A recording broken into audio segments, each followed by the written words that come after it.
The widow stood at the station platform, rifle across her back, watching the eastbound train disgorge its cargo of dreamers and fools.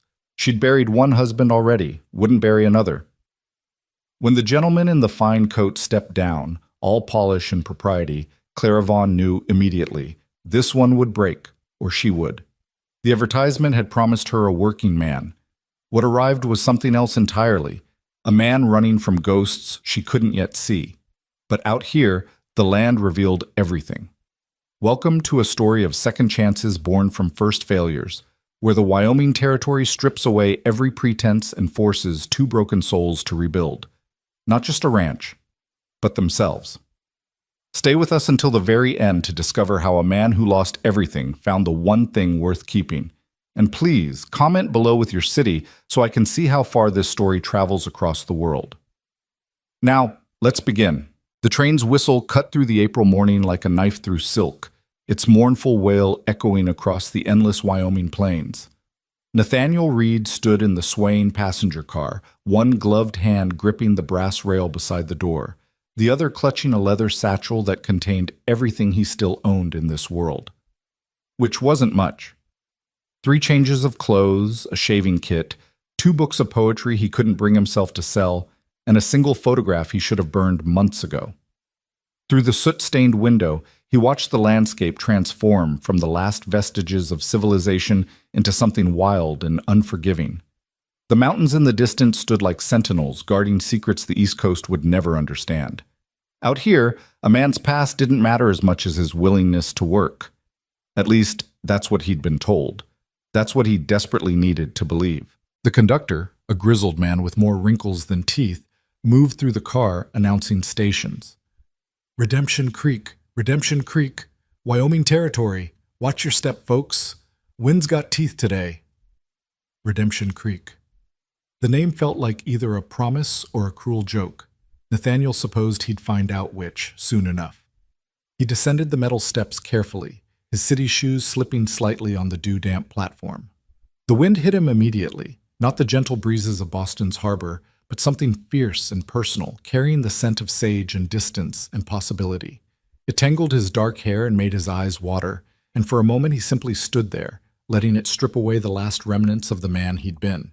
The station platform was nothing like the grand terminals back east, just weathered planks and a small building that looked like it might blow away in a strong gust. A handful of people milled about, ranch hands in dusty clothes, a family with wide-eyed children, a merchant examining crates being unloaded from the freight car, and her. Nathaniel saw her immediately, though she stood apart from the others, near the hitching post where 2 horses waited with the patience of creatures who knew their business. She wasn't what he'd expected. Not that he'd known quite what to expect from a widow rancher advertising for a husband through the mail, but somehow his imagination had conjured someone older, more weathered, perhaps desperate in a way that showed in her eyes. Clara Vaughn was none of those things. She stood maybe 5.5 feet tall, her frame lean and strong in a way that spoke of physical labor, rather than fashionable corsetry. Her dress was simple calico, faded from sun and washing, with split riding skirts that would have scandalized every woman in Nathaniel's former social circle. Her hair, the color of honey darkened by time, was pulled back in a practical braid that hung between her shoulder blades.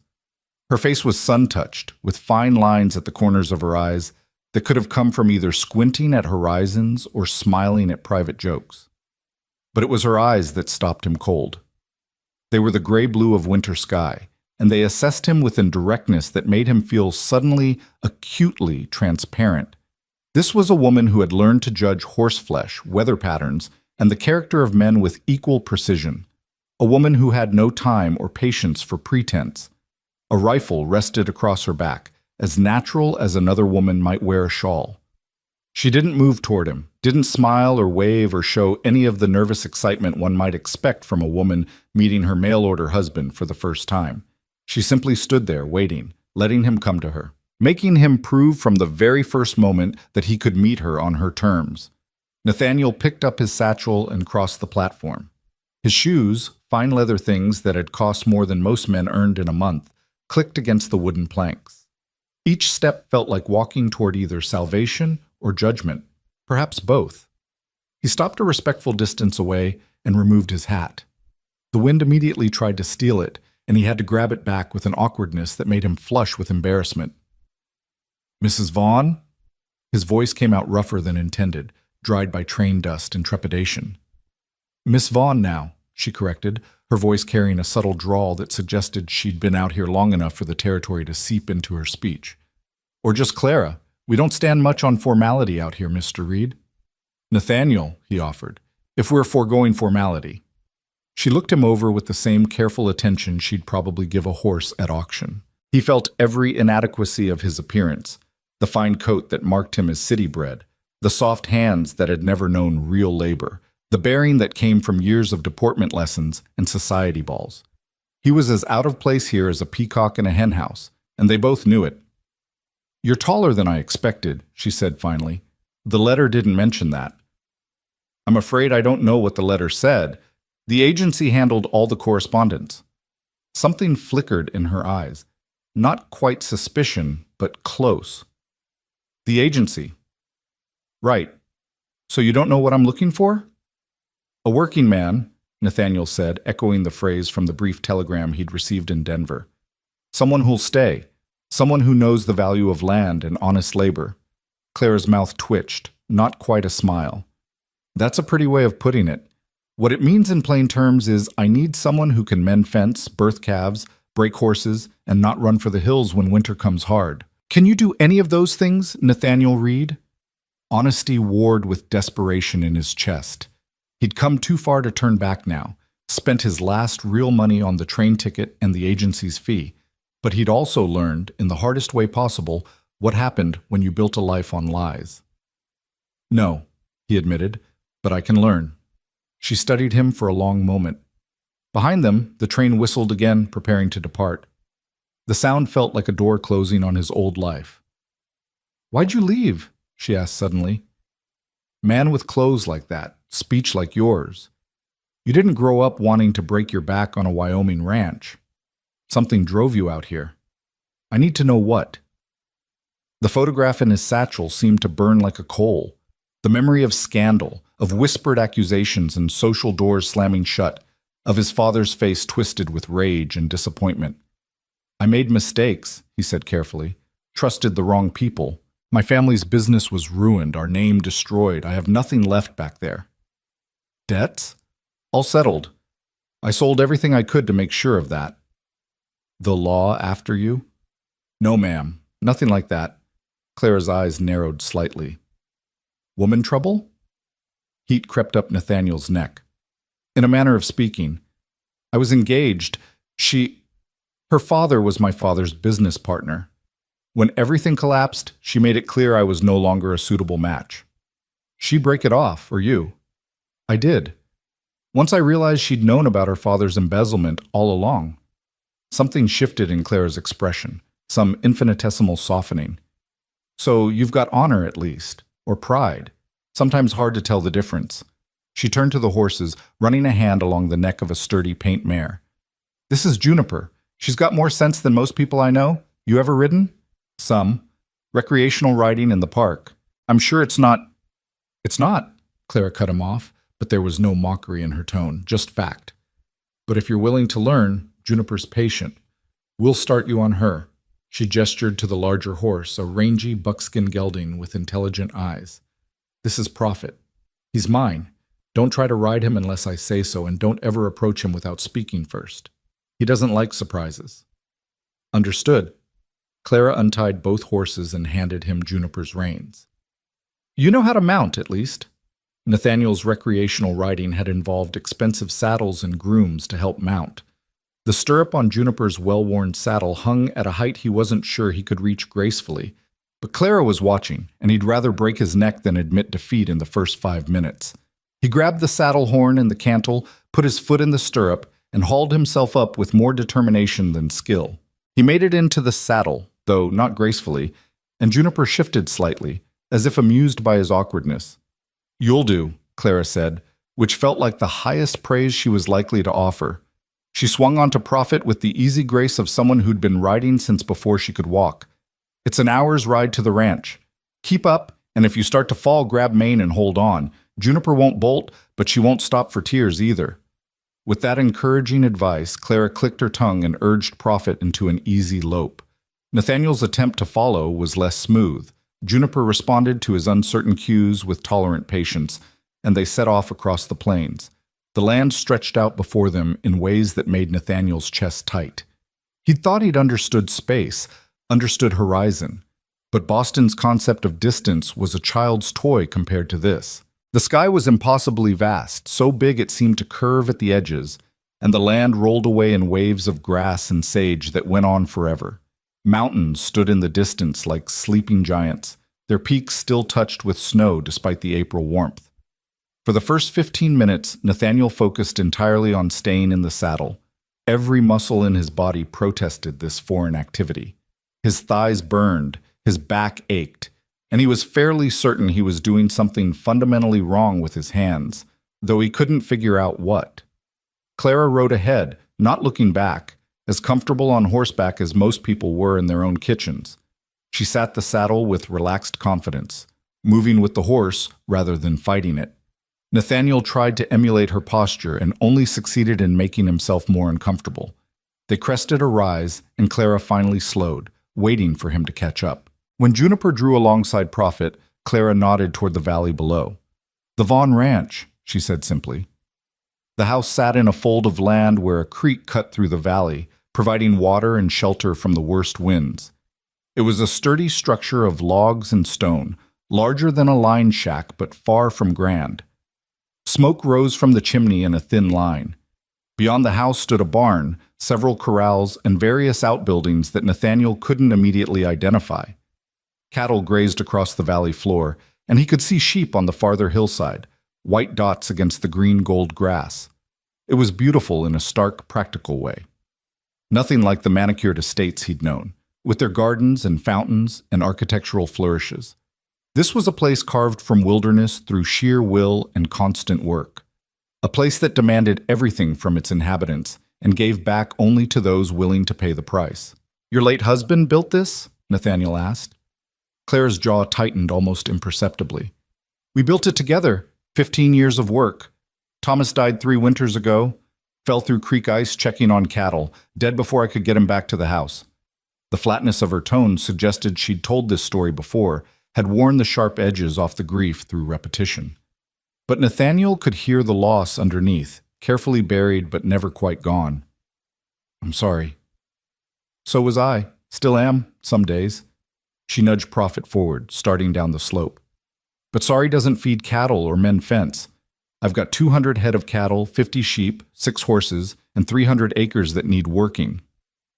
Lost my 2 ranch hands to the silver mines last fall. They heard about the strike up in the mountains and figured they'd rather gamble on getting rich than break their backs for steady pay. Can't say I blame them, but it left me in a bind." "Couldn't you hire local men?" Clara's laugh was sharp and brief. "With what money? Ranch barely breaks even most years. And the men around here, the decent ones, are already working their own land. The rest—" She shook her head. "I tried hiring a few. One tried to force himself on me the first week. Another started stealing equipment to sell in town. The last one just disappeared one morning, took my best saddle with him. That's when I decided a husband might be the only way. A man's got more reason to stay if it's his land too." The brutal practicality of it struck Nathaniel silent. This wasn't romance or even companionship she'd been seeking. It was survival, pure and simple. She'd advertised for a husband the way another person might advertise for a hired hand, because out here, survival came before sentiment. "You're quiet," Clara observed as they approached the ranch house. "Having second thoughts?" "Just adjusting my expectations," Nathaniel said honestly. "Good. I don't believe in pretty lies, and I don't have time for hurt feelings. I need to know right now, you planning to run when the work gets hard?" He thought about what waited for him back east. Nothing. No family who'd claim him, no society that would receive him, no prospects worth the name. He'd burned those bridges so thoroughly there wasn't even ash left. But more than that, looking at this valley, at this hard-won piece of land, he felt something stir in his chest he hadn't felt in months. Purpose. The possibility of building something real. "I'm not running," he said. "I don't have anywhere to run to. But more than that, I don't want to run. I want to build something that lasts, something that can't be taken away by scandal or social whim or another man's greed. Clara studied him again with those winter sky eyes. Finally, she nodded. All right then, let's go see what you're made of. They rode into the ranch yard, and immediately Nathaniel heard barking. 3 dogs emerged from the barn, working dogs by the look of them, lean and alert. They circled Prophet and Juniper with professional interest, but didn't jump or bark with the enthusiastic chaos of pet dogs. That's Jack, Queen, and Ace, Clara said, dismounting with easy grace. They do more work than most men I've known. They'll warm up to you eventually if you prove worth warming up to. Nathaniel climbed down from Juniper far less gracefully, his legs nearly buckling when his feet hit the ground. Everything hurt in ways he hadn't imagined possible. Clara pretended not to notice his awkwardness as she led both horses toward the barn. Unsaddle Juniper, she instructed, showing him how to loosen the cinch and lift the saddle free. The saddle was heavier than it looked, and his arms trembled with the effort of carrying it to the saddle rack. Brush her down, check her hooves for stones, then turn her into the near corral with fresh water. Clara made it sound simple, but each task revealed new depths of his ignorance. He fumbled with the brush, uncertain of pressure and pattern. He had to ask for help with the hoof pick, having no idea how to convince a horse to lift its feet. Clara showed him with patience that surprised him, though she never did the work for him. You'll learn, she said as he finally released Juniper into the corral. Or you won't, and we'll find out quick either way. The house was as practical as everything else about Clara Vaughn. One large room served as kitchen, dining area, and living space, dominated by a stone fireplace that would provide heat in the brutal Wyoming winters. A hallway led to what Nathaniel assumed were bedrooms. The furniture was handmade but well crafted, everything showing the wear of use but also the care of regular maintenance. A shelf held a few books, practical volumes on animal husbandry, weather patterns, and one worn Bible. Nothing decorative graced the walls except a single framed photograph of a young couple on their wedding day. The man was stocky and smiling. The woman, a younger Clara, looked serious even then, but there was softness in her eyes that Nathaniel hadn't yet seen in person. Clara caught him looking at the photograph. That's Thomas, she said quietly. He was a good man. Worked hard, never complained, knew the land like it was written in his bones. She moved to the stove, stoking the fire to life. I can't offer you love, Mr. Reed. Thomas took that with him when he died, and I've got nothing left to give in that regard. But I can offer you fair treatment, honest work, and a share in whatever this land produces. That enough for you? The question hung in the air between them. Nathaniel thought about the photograph in his satchel, about the woman who'd worn his ring and shared his bed until the moment his usefulness ended. That had been supposed love, dressed up in silk and promises, and it had shattered like glass the moment real trouble came. It's more than enough, he said. I'm not looking for romance, Mrs. Clara. I'm looking for a chance to prove I'm worth more than the circumstances that drove me here. Something flickered in Clara's eyes. Approval, maybe? Or just relief that he understood the terms. All right, then. I'll show you your room. We'll sign papers tomorrow in town, make it legal before the justice of the peace. Tonight you can rest from your journey. Tomorrow, the real work begins. She led him down the hallway to a small room that held a narrow bed, a chest of drawers, and a washstand. It was clean and spare, more than he'd expected, less than he'd once taken for granted. This was going to be, Clara paused, her hand on the doorframe. We were going to have children, but it never happened, and then Thomas died, and now it's just storage mostly. I cleared it out when I decided to advertise. It's yours now. The admission felt like a gift of trust, this glimpse into her private grief. Nathaniel set his satchel on the bed. Thank you. Clara nodded and turned away, then paused. One more thing. The rifle by the door, that's for wolves, coyotes, the occasional bear. I'll teach you to shoot because out here, everyone needs to know how. But if you ever, and I mean ever, point a gun at another person on this property, you'll answer to me. Understood? Understood. Good. Supper's in an hour. I'll expect you to help with evening chores after. Welcome to the Vaughn Ranch, Nathaniel Reed. She left him alone in the small room that smelled of cedar and dust and possibility. Nathaniel sat on the bed, feeling the rope springs creak beneath his weight, and pulled the photograph from his satchel. The woman staring back at him from the sepia tone seemed like a stranger now, her fashionable dress and calculated smile belonging to a world that had never been real. He thought about Clara's directness, the calluses on her hands, the way she'd assessed him like a tool she needed rather than a romantic prospect. There was a strange freedom in that honesty. No pretense, no games, no performance required beyond honest work. Outside his window, he could hear the lowing of cattle, the wind in the grass, the distant call of a hawk. Sounds he'd never heard from his Boston townhouse, where the noise was all human, carriages and voices, and the constant press of society. He took the photograph and tucked it under the mattress, out of sight. That life was done. Whatever happened next, whoever he became in this wild territory, would be built on sweat and skill rather than social standing. The sun was lowering toward the mountains when Clara called him for chores. His body still ached from the ride, but he pulled on his coat and stepped out into the cooling evening air. Clara stood by the barn, a bucket in each hand. Cattle need checking, horses need feeding, chickens need shutting in for the night. We'll start with the easy stuff and work up to the skills that take learning. You ready? Nathaniel looked at her standing there in the golden light, practical and unadorned and more real than anyone he'd ever known. Behind her, the land stretched away into shadow and possibility. I'm ready, he said, and the work began. The first night, Nathaniel fell into bed with muscles screaming protests he'd never imagined possible. Simple tasks, carrying water buckets, forking hay, herding chickens into their coop, had exposed every inadequacy of his genteel upbringing. His hands, soft from years of pen pushing and glove wearing, had blistered within the first hour. Clara had noticed, said nothing, and simply handed him a tin of salve after supper with instructions to apply it before sleeping. That salve became his salvation over the following days as his body warred with the brutal requirements of ranch work.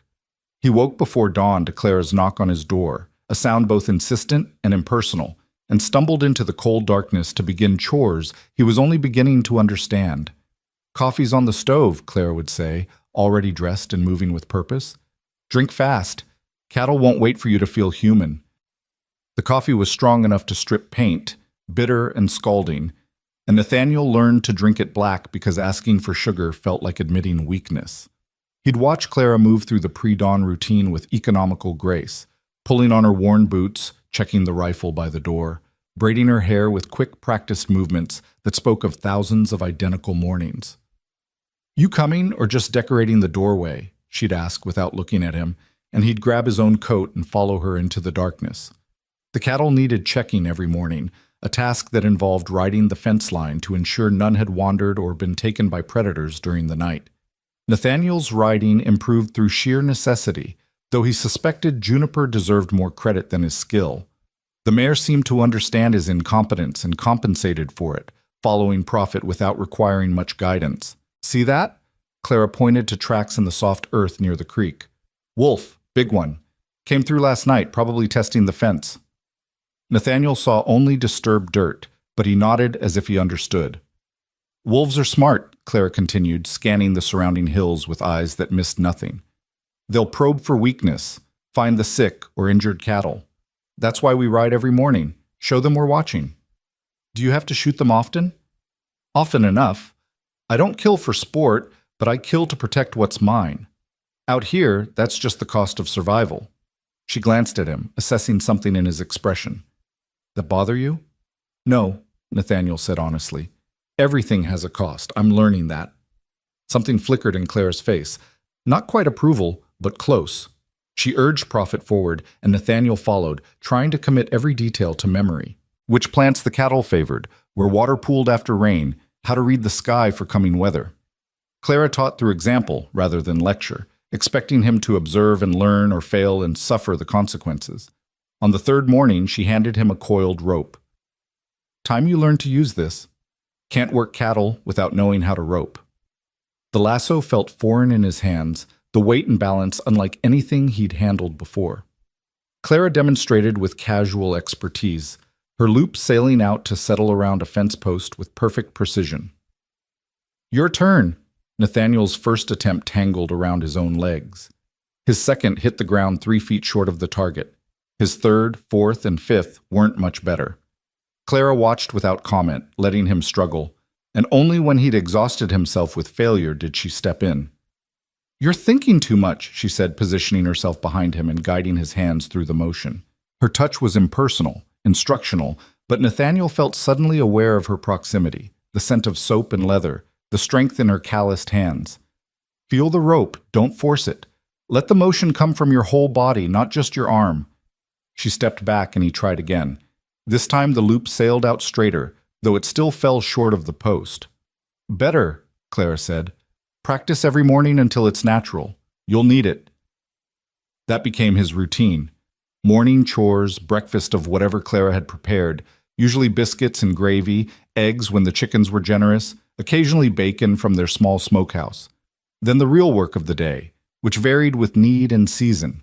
Mending fence, moving cattle, checking sheep for signs of disease, repairing equipment that constantly broke under the strain of hard use.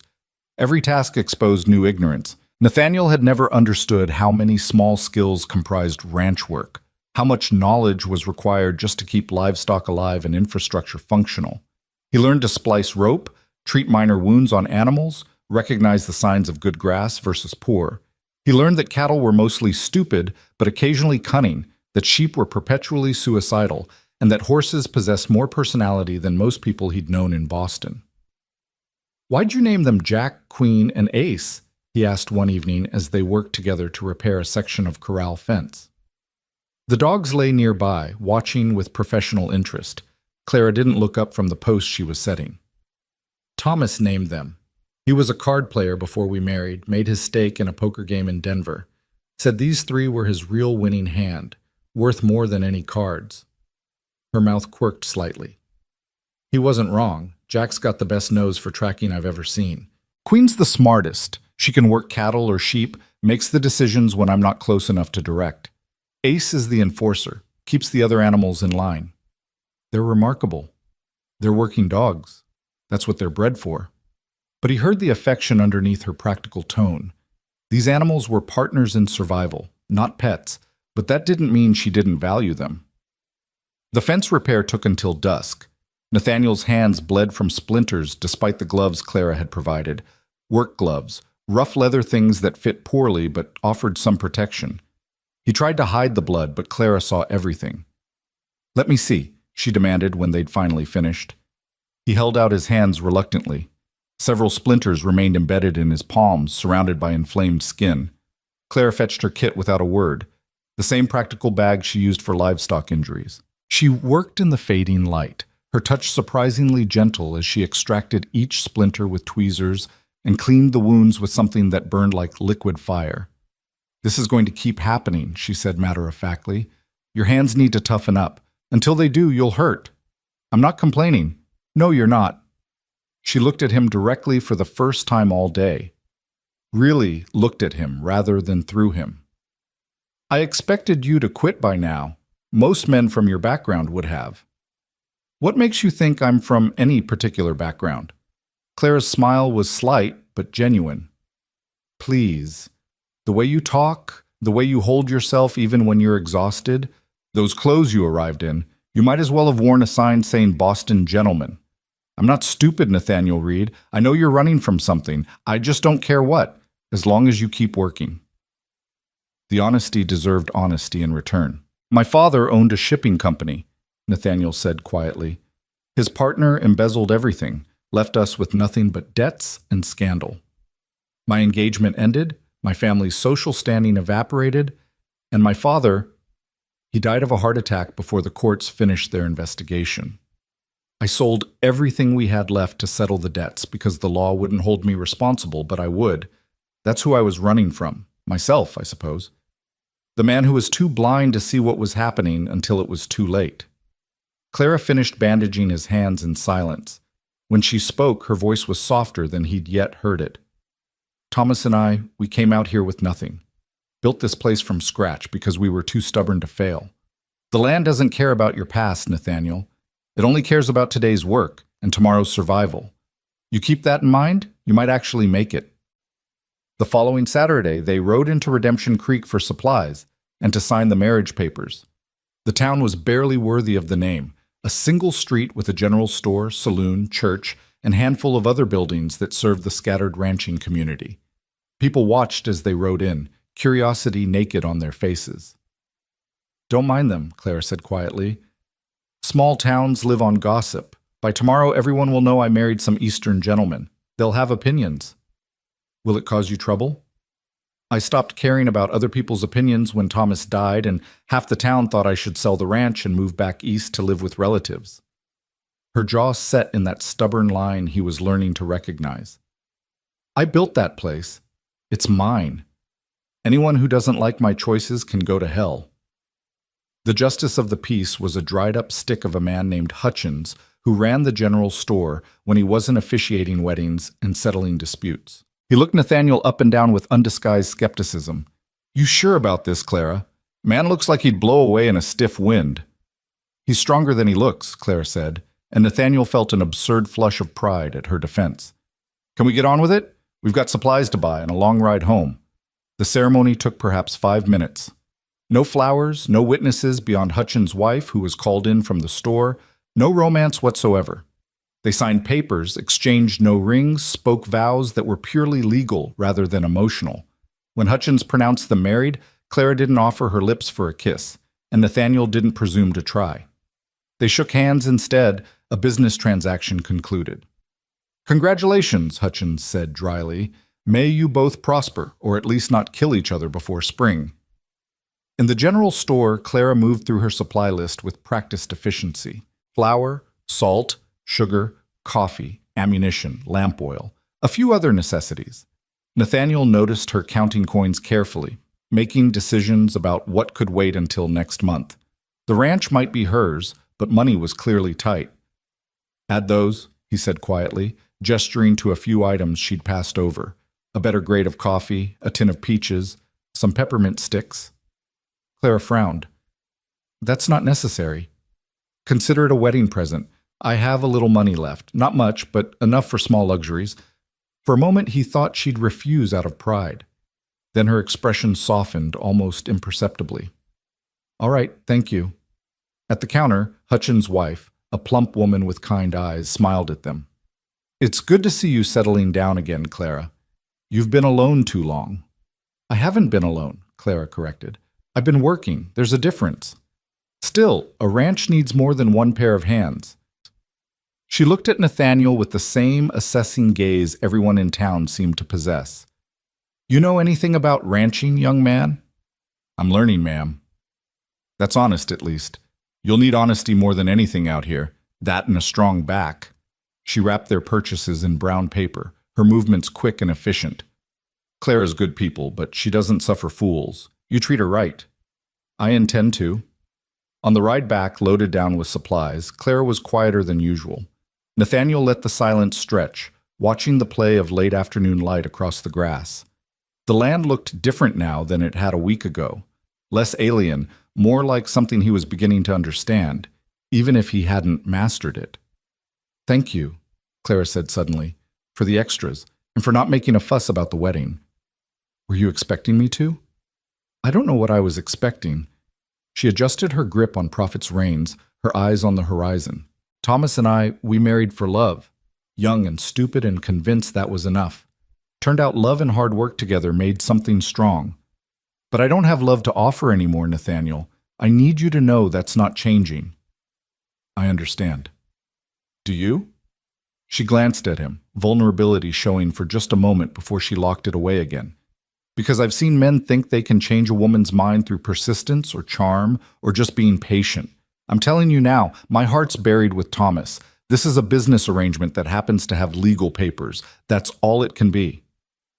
Nathaniel thought about his engagement, about the woman who'd claimed to love him until the money disappeared, about the society that had embraced him until scandal struck, about the father who'd died still disappointed in his son's blindness. "I spent years in a world where everyone performed emotions they didn't feel," he said carefully. "Where love was declared freely but meant nothing when tested. You're offering me honesty, Clara. That's worth more than pretty lies wrapped in romance. I won't pretend I'm not grateful for the chance you've given me, but I won't pretend it's something it isn't." She studied him for a long moment, then nodded. All right then. We understand each other. They rode the rest of the way in comfortable silence, and when they arrived at the ranch, they worked together to unload supplies and settle the horses with the easy coordination of people learning each other's rhythms. It wasn't romance, wasn't the dramatic passion of novels or poetry, but it was real, and it was honest. And Nathaniel found himself valuing that more than he'd expected. That night, after supper, Clara pulled out a ledger and spread it on the table. You're part owner now. Might as well understand what you've gotten yourself into. The numbers told a stark story. The ranch survived, but barely. Every season was a gamble against weather, predators, disease, and market prices in distant cities. Clara had managed to hold on through Thomas's death in 2 years alone, but the margins were thin. One bad winter, one disease outbreak, one significant equipment failure could destroy everything. Why sheep and cattle both? Nathaniel asked, studying the figures. Wouldn't specializing be more efficient? Diversification is survival out here. Cattle prices drop, sheep pick up the slack. Drought hits, sheep can survive on rougher forage than cattle. Plus the wool provides income in winter when we're not selling meat. She tapped the ledger with her pencil. Thomas figured that out our 3rd year when cattle prices crashed. The sheep saved us. It's brilliant, actually. Risky, but brilliant. Clara looked surprised. You understand finance. I managed my father's accounts before, he gestured vaguely, before everything collapsed. I'm good with numbers, if nothing else. Something shifted in Clara's expression. Interest, maybe even respect. Then you can take over the books. I hate doing them, always have. If you can find ways to stretch our dollars further, I'm listening. They spent the next 2 hours going over every expense, every income stream, every debt and asset. Nathaniel found himself engaged in a way he hadn't been in months, his mind working through problems that had actual consequences rather than the abstract financial maneuvering of his father's business. Clara proved quick with numbers once she was freed from the tedium of recording them, offering insights about ranch operations that shaped his understanding of what was possible. We could cut costs here, he said, pointing to the feed expenses. If we planted our own grain instead of buying it, the initial investment would pay off within 2 seasons. Need equipment for that. Plow, harrow, seed. Don't have the capital. What if we started small? Use hand tools, plant just enough for the horses' first year. Expand as we can afford. Clara considered it, her pencil tapping against her teeth. That could work. Be backbreaking labor, though. Everything here is backbreaking labor. Might as well break our backs doing something that saves money. She laughed, a genuine sound that transformed her face. You're starting to think like a rancher. That's either very good or very dangerous. The days folded into weeks, each one building Nathaniel's competence through small increments and painful lessons. He learned to read cattle behavior, to anticipate when a cow was about to bolt or a calf was sick. He learned to mend harness with borrowed needle and strong thread, to sharpen tools on the whetstone until edges gleamed, to judge the weather by the way clouds moved across the mountains. His hands grew calloused, his shoulders strengthened, his soft city muscles transformed slowly into something harder and more useful. The blisters that had plagued his first week became memory, replaced by tough skin that could handle rough work. He learned to move like Clara moved, economically, preserving energy for the long days that stretched from before dawn until after dark. But it was the roping that frustrated him most. Every morning he practiced, throwing loop after loop at fence posts, barrels, anything that would hold still. His accuracy improved marginally, but he was nowhere near the casual competence Clara displayed. You're still thinking, she observed one morning, watching him miss yet another throw. You're treating it like a math problem you can solve with logic. Everything is a math problem at some level. Not this. This is about feel, instinct. You need to stop calculating angles and just let your body know what to do. She took the rope from him, demonstrated again. Watch. I'm not thinking about where the loop needs to go. I'm seeing it there, and my hands make it happen. That's not helpful advice. It's the only advice that matters. She handed the rope back. Try again. But this time don't think about the post. Think about the rope settling around it, already done. Nathaniel tried, visualizing success instead of mechanics. The loop sailed out and actually brushed the post before falling away. "Better," Clara said. "Keep practicing. It'll come." It came slowly, imperfectly, but it came. By the end of his third week, he could rope a stationary target more often than not. Moving targets remained beyond him, but Clara seemed satisfied with the progress. "Good enough to be useful," she declared. "Tomorrow we start working cattle for real. Time to see if you can apply all this learning to actual animals." That night, Nathaniel lay in his narrow bed, every muscle aching in the familiar way that meant he'd worked hard and honestly.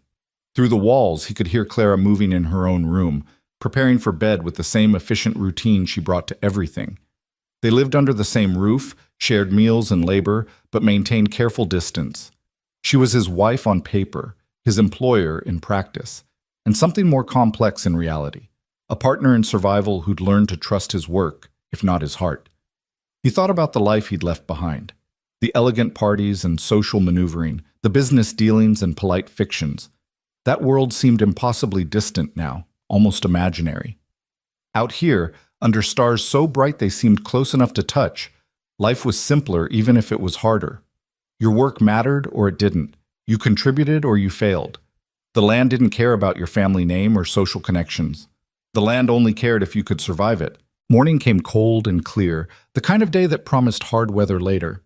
Clara was already up, stoking the fire and preparing coffee with quick, practiced movements. "Storm's coming," she said without preamble. "We need to move the cattle to lower pasture before it hits. This time of year, spring storms can turn deadly fast." They rode out at first light, the dogs ranging ahead with purposeful energy.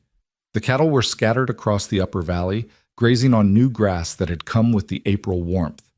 Getting them moving required strategy and patience, skills Nathaniel was still developing. "Don't chase them," Clara instructed. "Guide them. Use Prophet's position to suggest direction, not force it. Cattle are herd animals. Get a few moving the right way, the rest will follow." In theory, it sounded simple. In practice, cattle proved remarkably stubborn about moving in any direction they hadn't personally chosen. Nathaniel spent the first hour learning this lesson repeatedly, as cows simply walked around him or stopped to stare with bovine indifference. Clara worked the other side of the herd with Jack and Queen, her movements precise and minimal.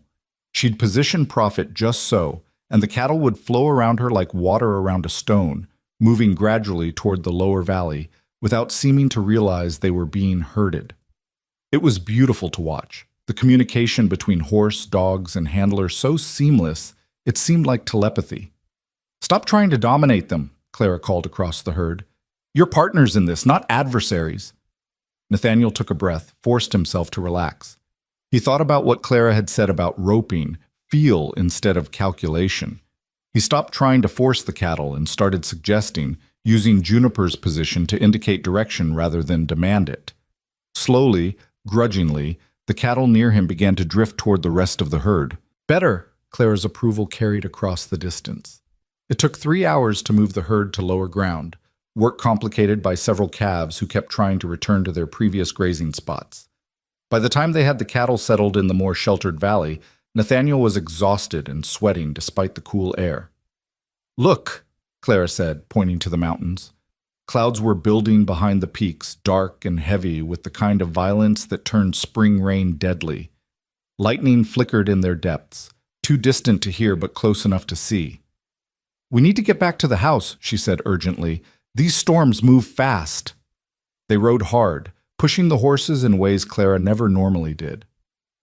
The wind picked up, carrying the smell of rain and electricity.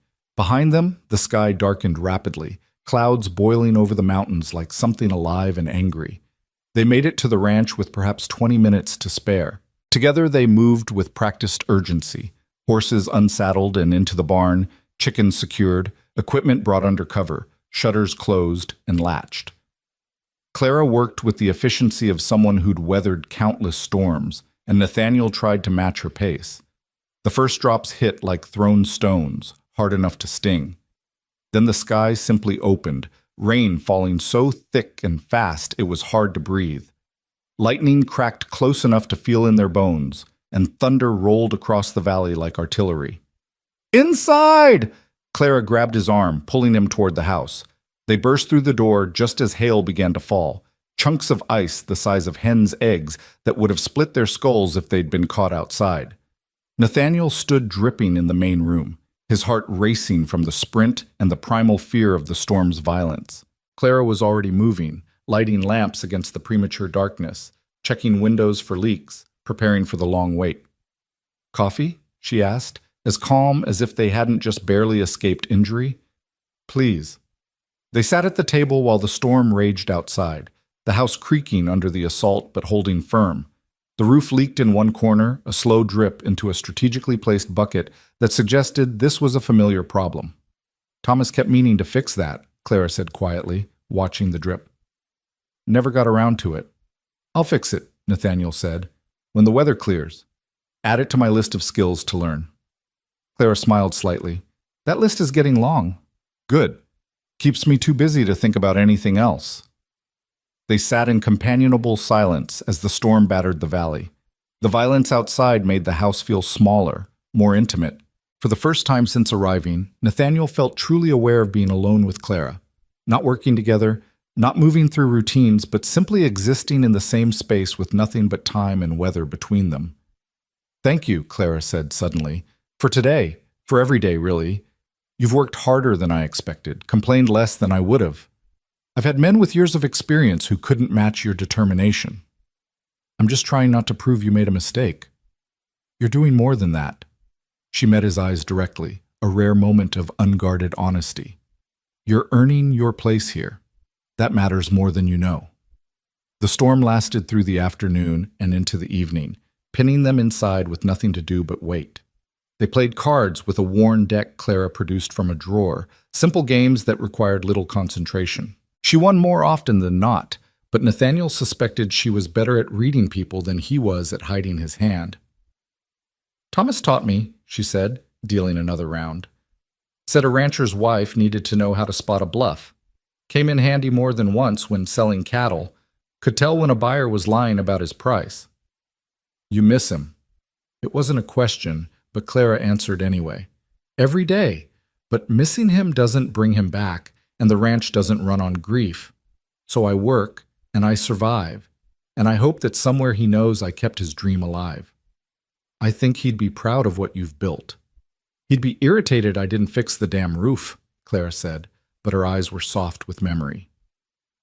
The storm finally broke near sunset, the clouds parting to reveal a sky washed clean and impossibly blue. They stepped outside to assess damage, a few broken branches, some scattered equipment, nothing catastrophic. The cattle were visible in the distance, clustered together but unharmed. The land itself seemed refreshed, the grass greener for the moisture. "Could have been worse," Clara said, surveying her property with satisfaction. "Could have been a lot worse." They worked together in the wet evening air to clean up storm debris, their movements synchronized by weeks of shared labor. And as the sun set behind the mountains in spectacular colors that no painter could capture, Nathaniel realized he was smiling. This hard place, this difficult life, this woman who demanded excellence and gave respect in return, he was happy. Not the shallow pleasure of his old life, but something deeper and more solid. The satisfaction of work well done, of challenges met, of building something real with his own hands. Clara caught his expression and raised an eyebrow. "What?" "Nothing, just, I'm glad I came here. Glad you gave me this chance." She studied him in the fading light, then nodded once. "I'm glad you stayed. Come on, we've got supper to make, and tomorrow comes early." They walked back to the house together, partners in survival, and the future stretched before them like the Wyoming plains, vast, uncertain, and full of promise. Spring deepened into early summer, and with it came the true test of Nathaniel's transformation. The calving season hit with relentless intensity, demanding round-the-clock vigilance as cows gave birth across the valley. Some births went smoothly, the calves dropping into the grass and finding their feet within minutes. Others required intervention that left Nathaniel's arms aching and his heart racing with the primal fear of loss. "This one's breech," Clara said tersely one midnight, her hand inside a laboring cow that had been struggling for hours. "I need you to hold her steady while I turn the calf." Nathaniel gripped the cow's halter, murmuring nonsense words of comfort while the animal bellowed her distress. Clara worked with focused intensity, her face tight with concentration as she manipulated the unborn calf into position. Minutes stretched like hours, and Nathaniel could see the strain in Clara's shoulders, the sweat beading her forehead despite the cool night air. "Come on," Clara muttered, more to herself than anyone. "Come on, little one. Work with me here." The cow groaned, a sound that seemed to come from somewhere deep in her bones. Clara pulled, steady and careful, and suddenly there was movement, a rush of fluid, and then the calf, slick and steaming in the lantern light. It lay motionless for a heartbeat that felt like an eternity. "No," Clara breathed, dropping to her knees beside the calf. She cleared its nose and mouth, rubbed its chest vigorously with handfuls of straw. "Breathe, damn you, breathe." Nathaniel watched helplessly, his throat tight with an emotion he couldn't name. This tiny creature, born into darkness and struggle, seemed impossibly fragile. How did anything survive in this harsh place? Clara bent down, blowing air into the calf's nostrils in a desperate attempt to trigger respiration. Once, twice, 3 times. The calf's chest heaved suddenly, a shuddering gasp that turned into a weak but definite breath. Then another. Its eyes opened, dark and bewildered, and it made a small sound that brought its mother's head around immediately. "There you are," Clara said softly, sitting back on her heels. "Knew you had fight in you." The cow began licking her calf with long, careful strokes, and within minutes the little one was struggling to rise on impossibly spindly legs. Nathaniel felt something crack open in his chest, joy mixed with relief, pride in Clara's skill, wonder at the stubborn persistence of life. "You did it," he said. "We did it," Clara corrected, standing and wiping her hands on her already filthy apron. "You held her steady, kept her calm. That matters." She looked at him in the lantern light, her eyes reflecting something warm. "You're good at this, Nathaniel. The animals trust you." The praise, simple and honest, meant more than any compliment he'd received in his former life. This wasn't empty flattery from people who wanted something from him. This was recognition earned through sweat and effort, acknowledgement from someone who had no reason to lie.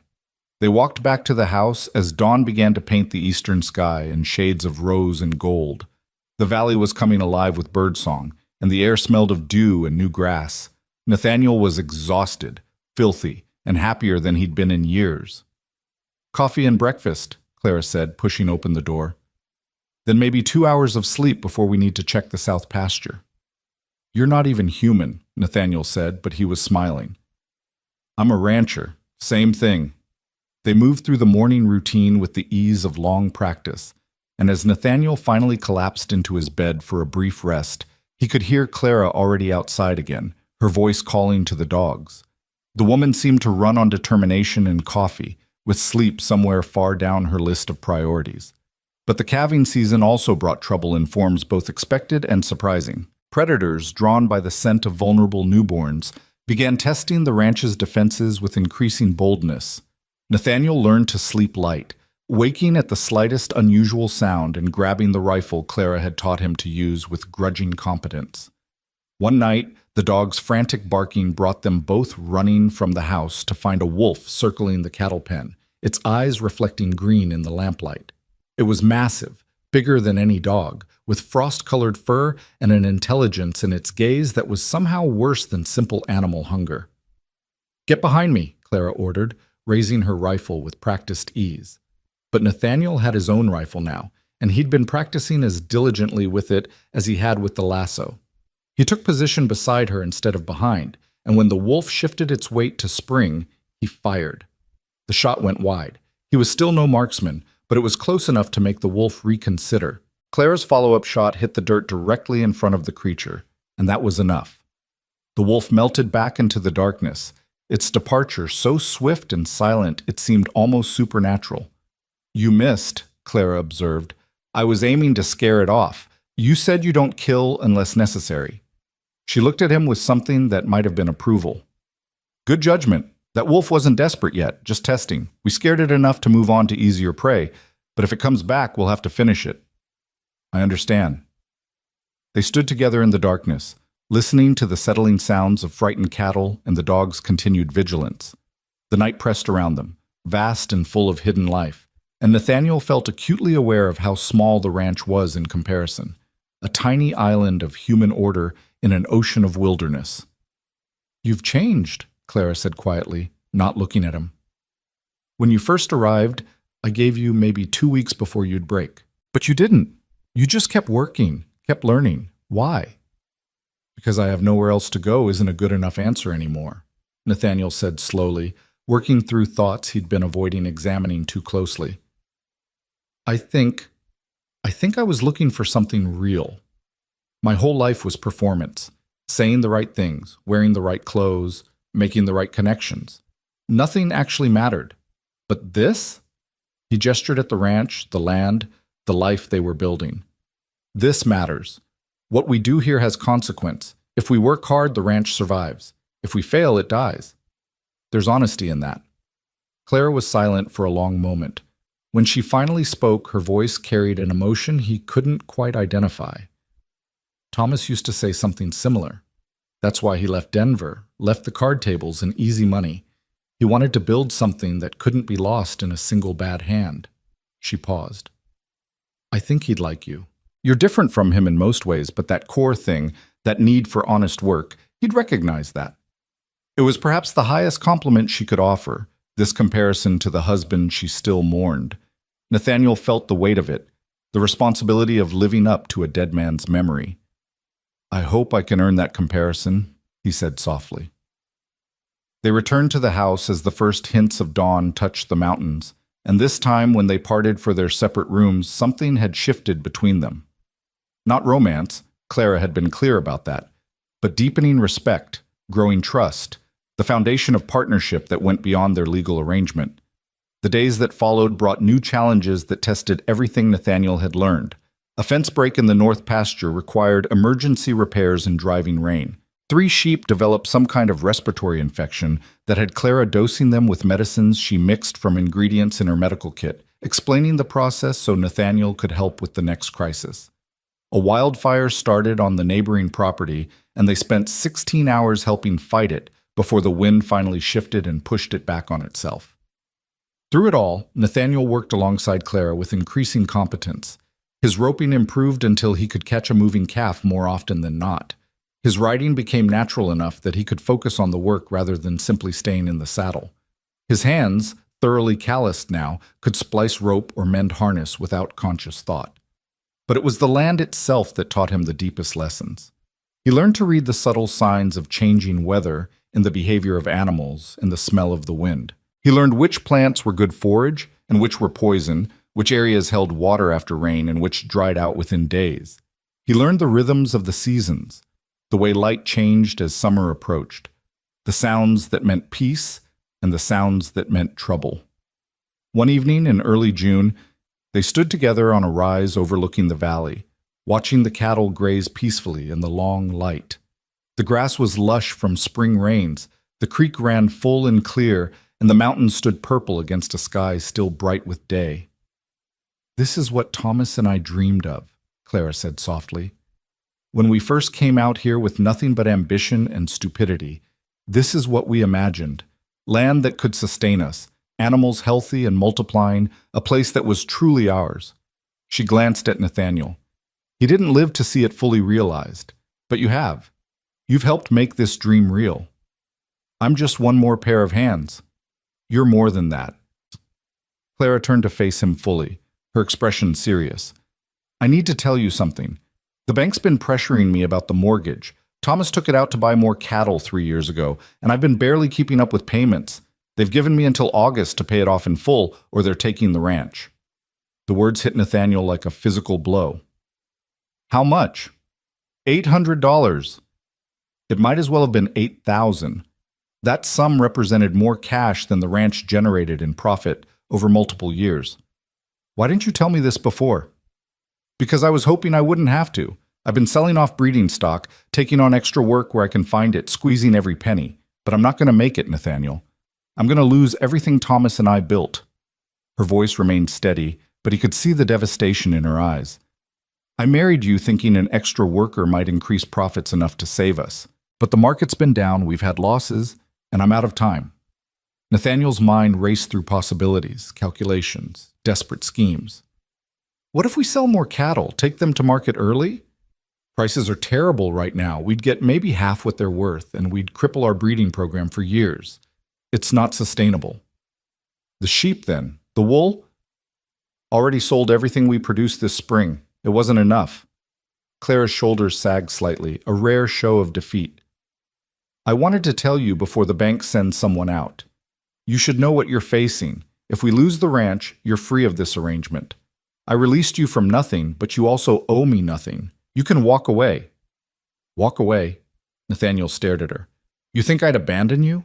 Abandon this place? You have no reason to stay if there's no ranch.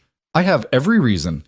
The words came out more forcefully than he'd intended, surprising them both. Clara, this is my home now. The only real home I've ever had. These months here, this work, this life, it's the first time I've felt like I mattered, like I was building something real. You think I'd just walk away from that? Clara's eyes glistened suspiciously, but her voice remained controlled. Noble sentiments don't pay bank debts. No, but maybe I can. Nathaniel's thoughts were racing now, pieces clicking together. Before I left Boston, I sold everything. Most of it went to creditors, but there was one thing I kept, my mother's jewelry. I couldn't bring myself to sell it because it was the last thing I had of her, and it seemed like betraying her memory. But she'd understand this. She always valued practical necessity over sentimental attachment. Nathaniel, no, I can't ask you to... You're not asking, I'm offering. He grabbed her shoulders, making her look at him directly. How much do you think the jewelry is worth? I don't know. I'm not a jeweler. My mother's engagement ring alone was valued at $300 15 years ago. There's also a necklace, earrings, a brooch. Together, they might bring close to what we need. Might bring. That's not certain. Nothing is certain, but it's a chance. Nathaniel released her shoulders, stepping back. I'll ride to Denver tomorrow, find a reputable jeweler. Even if we don't get the full amount, we'll get close enough to negotiate with the bank. Clara shook her head slowly. That's your family's legacy, all you have left of your mother. My mother would tell me that land and honest work matter more than jewels collecting dust in a satchel. She'd tell me that family isn't just blood, it's the people you choose to build a life with. He paused, the truth of his own words settling over him. You're my family now, Clara. You and this ranch and this hard, beautiful place. I won't let it be taken without a fight. For a long moment, Clara simply stared at him, her expression cycling through emotions too quick to identify. Then, to his shock, she stepped forward and embraced him, a brief, fierce hug that ended almost as soon as it began. Thank you, she whispered. Thomas would have liked you very much. The next morning, Nathaniel rode out before dawn with the small velvet pouch tucked securely in his saddlebag. Denver was 2 days' hard ride, but he pushed Juniper as much as he dared, stopping only when necessary. The jewelry represented his last connection to his previous life, the final thread linking him to the man he'd been. Selling it felt like severing that thread completely, and he discovered he was entirely at peace with that. Denver had grown since he'd passed through weeks ago, more buildings sprouting like mushrooms, more people flooding in chasing dreams of silver and quick fortune. The jeweler he found on Larimer Street was a sharp-eyed man who examined each piece with a loupe and careful attention. This is quality work, he admitted, studying the engagement ring. Old-fashioned settings, but the stones are excellent. Where did you acquire these? They were my mother's. I need to sell them. The jeweler looked at him with the assessing gaze of someone who'd heard every desperate story. Times are hard. Times require difficult choices. I can offer you $600 for the lot. Nathaniel's heart sank. They're worth more than that. To you, perhaps. To me, they're inventory I'll need to hold until I find the right buyer. $600 is fair considering my risk. They haggled for an hour, Nathaniel drawing on every negotiating skill he'd learned in his father's business. The jeweler was tough but honest, and they finally settled on $720. Not quite enough, but closer than Nathaniel had dared hope. He left the shop with cash heavy in his pocket and his mother's jewelry gone to strangers. For a moment, standing in the Denver street with people streaming past, he felt unmoored. The last anchor to his past finally cut loose. Then he thought of Clara waiting at the ranch, of the valley bathed in evening light, of the honest work that awaited his return. The unmoored feeling transformed into something else. Freedom, maybe, or purpose. The ride back took another 2 days, and he arrived at the ranch after dark to find Clara pacing the yard despite the late hour. She rushed to him as he dismounted, her face tight with worry. "You were gone so long, I thought—" She stopped herself, visibly gathering control. "Did you find a buyer?" $720. He pulled the cash from his pocket, pressed it into her hands. "It's not quite enough, but it's close." Clara stared at the money as if it might vanish. "This is real. You actually did this. We're partners, aren't we? Partners don't let each other fail." She looked up at him, and in the lamplight spilling from the house, he saw tears tracking down her cheeks, the first tears he'd seen from her. "I don't know how to thank you. Help me unsaddle Juniper and tell me what's happened while I was gone. That's thanks enough." They worked together in the barn, falling back into familiar rhythms, and Clara filled him in on 3 days' worth of ranch news. A calf born healthy, fence repairs completed, a potential buyer interested in purchasing some of their yearling cattle at decent prices. Normal things, everyday things, the continuing life of the ranch that would now have a chance to continue. "We'll go to town tomorrow," Clara said as they walked to the house. "Talk to the bank, see if the $720 plus what I've saved is enough to satisfy them, or at least negotiate terms. And if it's not, then we fight. We figure out another way. But at least now we're fighting with weapons instead of empty hands." The bank manager in Redemption Creek was a thin man named Morrison who wore his power like an uncomfortable suit. He listened to their proposal with the expression of someone who'd heard too many desperate pleas. $720 cash and another $60 you've saved, he repeated. That leaves you 20 short of the full debt. "We can make up the difference by the end of summer," Clara said firmly. "The yearlings will fetch good prices at market, and we've got wool coming from the fall shearing. You'll get your money." Morrison leaned back in his chair, steepling his fingers. "Mrs. Vaughn, I've extended you considerable latitude already. The bank has a responsibility to its depositors. This property could be sold to settlers who'd pay cash immediately." "This property is worked land with proven productivity," Nathaniel interjected, drawing on his business training. "Selling to settlers is a gamble. They might fail within a year, leaving you with land you can't easily resell. We're offering you guaranteed payment from an established operation. That's better than speculation on your part." Morrison's eyes narrowed. "You're the husband, I take it. The one from back east." "I'm Clara's partner in this enterprise, yes. And you think your Eastern education gives you insight into Wyoming banking?" "I think my experience in finance gives me insight into risk assessment," Nathaniel said evenly. "You're being offered $780 now, with 20 more guaranteed within 3 months. That's better terms than you'd get from most transactions." Morrison studied them both, clearly weighing his options and his prejudices. Finally, he sighed. "Very well. I'll accept the $780 now and extend your note for the remaining 20, due by September 1st. But that's my final offer." "If you're short by even $1 come September, I'm foreclosing immediately. Are we clear?" "Perfectly clear," Clara said, her relief carefully hidden but audible to Nathaniel, who'd learned to read her moods. "We'll have your money, Mr. Morrison. You can depend on that." They completed the paperwork in tense silence, and when they finally left the bank with the revised note safely in Clara's possession, she walked straight to the church at the end of the street. Nathaniel followed, surprised, as Clara had never expressed particular religiosity. She didn't go inside. Instead, she stood in the small cemetery behind the building, stopping at a weathered wooden cross that bore Thomas Vaughn's name and dates. She knelt in the grass, touching the wood gently. "We saved it," she said softly. "The ranch. Your dream. It's safe for now, Thomas." She paused, and when she continued, her voice was stronger. "Nathaniel helped. He sold his family's jewels to save our land. You always said the mark of a good man was what he did when it cost him something. I think you'd approve of this one." Nathaniel stood back, giving her privacy for this conversation with the dead. He felt like an intruder on something sacred, but Clara had brought him here deliberately, including him in this moment of triumph and remembrance. She stood finally, wiping her eyes unselfconsciously, and turned to him. Thank you for everything, for staying, for working, for believing this place was worth saving. It is worth saving, Nathaniel said simply. And so are you. Something passed between them in that cemetery, some understanding that went deeper than words. They weren't in love. Clara had been honest about that, and Nathaniel respected it. But they were bound together now by shared struggle and mutual respect, by the knowledge that they'd stood together against the threat of loss and emerged victorious. That was its own kind of love, he realized. Not romantic, but no less powerful for that. They rode back to the ranch in the golden afternoon light, and Nathaniel felt a sense of peace he'd never experienced in his former life. The challenges weren't over.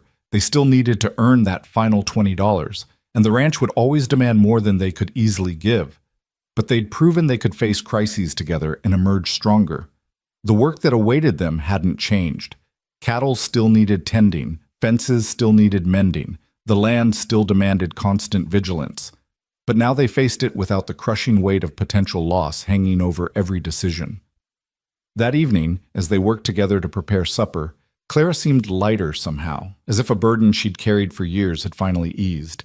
She actually hummed while cooking, a tuneless but cheerful sound that made Nathaniel smile. "What?" she asked, catching his expression. "Nothing, just, it's good to hear you content." Content is ambitious. I'll settle for not terrified we're losing everything. She stirred the pot on the stove, then looked at him seriously. "What you did selling those jewels, that was beyond the call of duty, beyond what anyone could reasonably expect." "I didn't do it out of duty." "Then why?" Nathaniel considered his answer carefully, wanting to be honest without overstepping the boundaries Clara had established. "Because this is home. Because you gave me a chance when I had nothing and nowhere else to go. Because working beside you, building this life, has given me purpose I never had in Boston. I couldn't let that be taken away without fighting for it." Clara nodded slowly. "I understand that. The need to fight for something that matters." She served out their meal, the simple fare of beans and cornbread that nevertheless tasted like celebration. "To partnerships," she said, raising her coffee cup. "To partnerships," Nathaniel echoed, and they drank to survival and stubborn hope. The summer deepened, bringing heat that shimmered off the prairie and turned the grass golden. They worked from before dawn until after dark, driven by the need to earn that final $20 and secure their position. The yearling cattle went to market and fetched better prices than expected. The wool from their small sheep flock brought decent money. Slowly, painfully, they built up their reserve. But it was during this time that Nathaniel noticed something changing in Clara. She laughed more often, smiled more freely. The rigid control she'd maintained began to ease slightly, as if saving the ranch had freed her to be more than just its guardian. She would sometimes tell stories about her early years with Thomas, the disasters and triumphs of two young people carving a life from wilderness. She'd share her dreams for expanding the operation, for breeding better stock, for improvements to the buildings and land. And she began to ask Nathaniel about his past, not with the suspicion of their early days, but with genuine curiosity about the man he'd been before becoming a rancher. "What did you do for entertainment back east?" she asked one evening as they sat on the porch after supper, the dogs sprawled at their feet. "Parties, mostly. Social gatherings where everyone said what they thought others wanted to hear. Theater performances, concerts, reading when I could escape the social obligations." "Did you enjoy it?" "I thought I did, but looking back, I think I was just performing my assigned role. The dutiful son, the eligible bachelor, the promising young businessman. I don't know if I ever figured out who I actually was underneath all that performance." "And now?" Clara asked quietly. "Do you know who you are?" Nathaniel thought about his calloused hands, his sun-weathered face, his muscles developed through honest labor. He thought about the satisfaction of a job well done, the pride of saving a calf's life, the deep tiredness that came from productive work. "I'm a rancher," he said simply, "a man learning to read the land and the animals, learning to survive through skill and determination. That's more real than anything I was before." Clara studied him in the fading light. "You've earned that title. When you first arrived, I thought rancher was something you'd play at until it got too hard, but you've become it for real." The compliment warmed him more than it probably should have. I had a good teacher. You had the will to learn. That's rarer than you'd think. She stood, stretching. Come on, we should check on that heifer who's close to calving. These things always seem to happen at night. They walked to the barn together, falling into the comfortable silence of people who'd learned to work as a unit. Rarer than you'd think. She stood, stretching. Come on, we should check on that heifer who's close to calving. These things always seem to happen at night. They walked to the barn together, falling into the comfortable silence of people who'd learned to work as a unit. The heifer was indeed in early labor, and they settled in to monitor her progress. It was a long vigil, but the birth went smoothly, and by midnight they had a healthy bull calf nursing vigorously. That's $300 of future profit right there, Clara said with satisfaction, watching the calf. If we can keep him healthy through winter, he'll fetch good money as a breeding bull. Everything always comes back to money, Nathaniel observed. Money's just the measure of survival out here.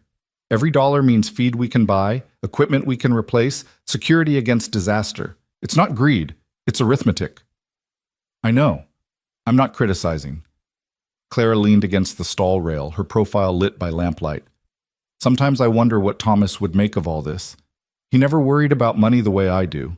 He had faith that hard work would be enough, that the land would provide if we just kept at it. He sounds like an optimist. He was. I'm the pragmatist who kept us from starving during bad years. She smiled slightly. We balanced each other well. Do we balance each other? Nathaniel asked, the question emerging before he'd fully considered it. Clara was silent for a long moment. Yes, she said finally. Yes, I think we do. You bring skills I lack, the financial knowledge, the patience with details, the way you can work through problems methodically. I bring the practical experience, the understanding of the land. Together, she trailed off, then started again. Together we're stronger than either of us would be alone. That's as good a foundation as any. It was perhaps the closest she'd come to acknowledging that their partnership had evolved beyond simple convenience. Nathaniel felt a surge of something he didn't want to examine too closely. Not quite hope, but related to it. The possibility that Clara might someday see him as more than just a reliable worker, that the walls around her heart might eventually lower enough to let him close her. But he also understood that pushing would destroy whatever fragile thing was building between them. Clara needed to come to any realizations on her own timeline without pressure or expectation. So he simply nodded and said, I'm grateful to be your partner in this. They walked back to the house under stars scattered like diamond dust across black velvet, and the Wyoming night was cool and perfect. Inside, they parted for their separate rooms as always, but something had shifted again, another small step toward a future neither of them could quite see, but both were beginning to believe might be possible. The summer rolled toward August, and their reserve of cash grew slowly but steadily. They would make the final payment with money to spare, securing the ranch for another year. It should have felt like complete victory, but Nathaniel noticed Clara growing increasingly restless as the deadline approached, as if she didn't quite believe their reprieve was real. What happens after we make the payment? He asked one evening. We keep working, keep building, try to stay ahead of the next crisis. Clara stared at the ledger without really seeing it. It never stops, Nathaniel. There's always another challenge, another threat. Sometimes I wonder if Thomas had the right idea, dying young before the struggle wore him down to nothing. Clara, Nathaniel's voice was sharp enough to make her look up. You don't mean that. No, she admitted quietly. But I'm tired. I've been fighting for so long, first to build this place, then to keep it alive after Thomas died. Sometimes I wonder what I'm fighting for anymore. You're fighting because this place matters, because you matter, because what you and Thomas built deserves to continue. He reached across the table, almost touching her hand before remembering himself and pulling back. You're not alone in the fight anymore. That has to count for something. Clara's eyes glistened in the lamplight. It does. More than you know.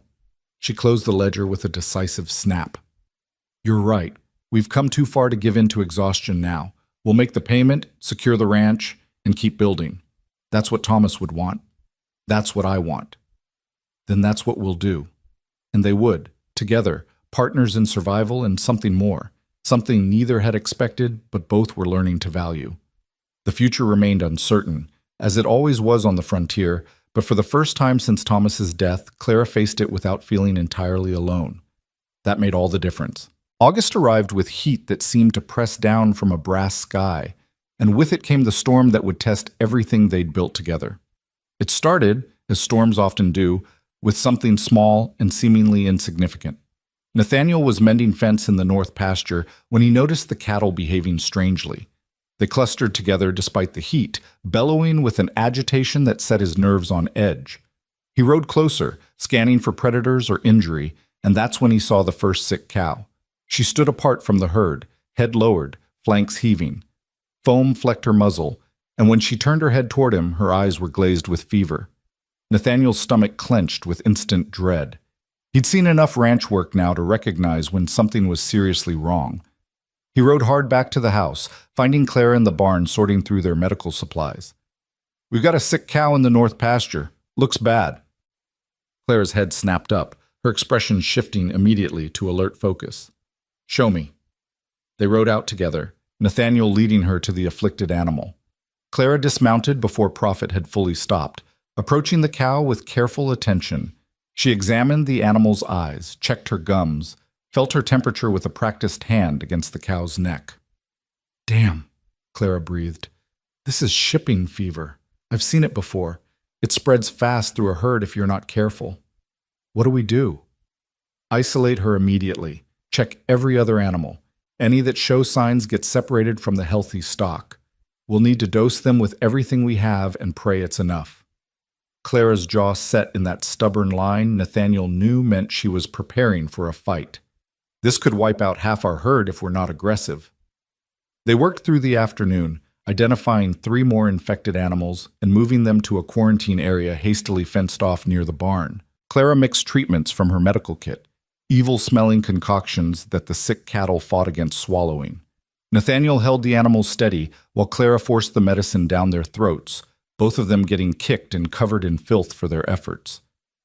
"Keep watching the rest," Clara instructed as the sun lowered toward the mountains. "Shipping fever's sneaky. An animal can look fine at noon and be dying by sunset. We need to catch every case early." That night, they took turns keeping vigil over the sick animals and monitoring the healthy herd. Nathaniel drew the midnight to dawn shift, walking among the cattle with a lantern, looking for any sign of the telltale symptoms. The darkness pressed close, and every sound seemed magnified. The shuffle of hooves, the occasional cough that made his heart race, until he verified it was just normal cattle noise. He found another sick cow just before dawn. Her name was Bessie, one of their best breeding stock, and she was deteriorating faster than the others. Her breathing came in labored gasps, and she'd gone down in the grass, unable to rise. Nathaniel ran for Clara, finding her collapsed at the kitchen table with her head on her arms, grabbing what sleep she could between crises. She came instantly awake at his touch, asking no unnecessary questions, just following him back to Bessie with her medical kit. "She's bad," Clara said quietly, kneeling beside the cow. "Real bad. Can you save her?" "I can try." They worked over Bessie for an hour, trying every treatment Clara knew. Nathaniel held the cow's head in his lap, stroking her neck and murmuring reassurances while Clara forced medicine and tried to ease the animal's labored breathing. But despite everything, Bessie's breathing grew more ragged, more desperate. "Come on, girl," Nathaniel whispered. "You're strong. You've survived winters and wolves and everything else. Don't quit now." But Bessie was past hearing. With a final shuddering breath, she went still in Nathaniel's arms. For a moment, he simply sat there in the pre-dawn darkness, holding the dead weight of an animal he'd helped birth, and felt something crack inside his chest. "I'm sorry," Clara said softly. "She was too far gone when we found her. She had a calf this spring. What happens to him? We'll bottle feed him if we have to, but first, we need to focus on saving the rest." Clara's voice was steady, but Nathaniel could see the grief in her eyes. Every lost animal was a loss of income, yes, but it was also personal, each one a creature they'd invested care and effort into keeping alive. They buried Bessie at dawn, digging the grave deep enough to prevent scavengers from reaching the body. It was exhausting work after a sleepless night, but necessary. Then they returned to checking the herd, identifying 2 more sick animals, administering treatments that might or might not work. By the 3rd day, they had 9 cattle in quarantine, and both Nathaniel and Clara were running on desperation and coffee. They moved through the work in a fog of exhaustion, checking animals, mixing medicines, providing supportive care to creatures that couldn't understand why they hurt. 2 more died despite their efforts, and each loss felt like personal failure. "This is going to bankrupt us," Clara said on the 4th night, her voice hollow as they sat on the porch after another grueling day. "Even if we save the rest, we've lost 3 already. That's $600 minimum, plus the cost of medicines, the time we're losing from other work, the stress on the remaining herd." She dropped her head into her hands. "I can't believe this is happening now, right when we'd finally gotten ahead." Nathaniel was too tired to offer platitudes. They both knew the arithmetic of survival, and the numbers were brutal. Instead, he simply sat beside her in silence, their shoulders nearly touching, sharing the burden of exhaustion and worry. "I keep thinking about Thomas," Clara said quietly.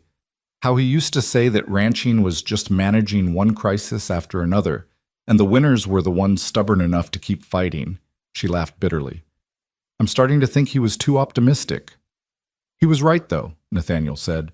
"We're still fighting. We haven't quit." "Not yet.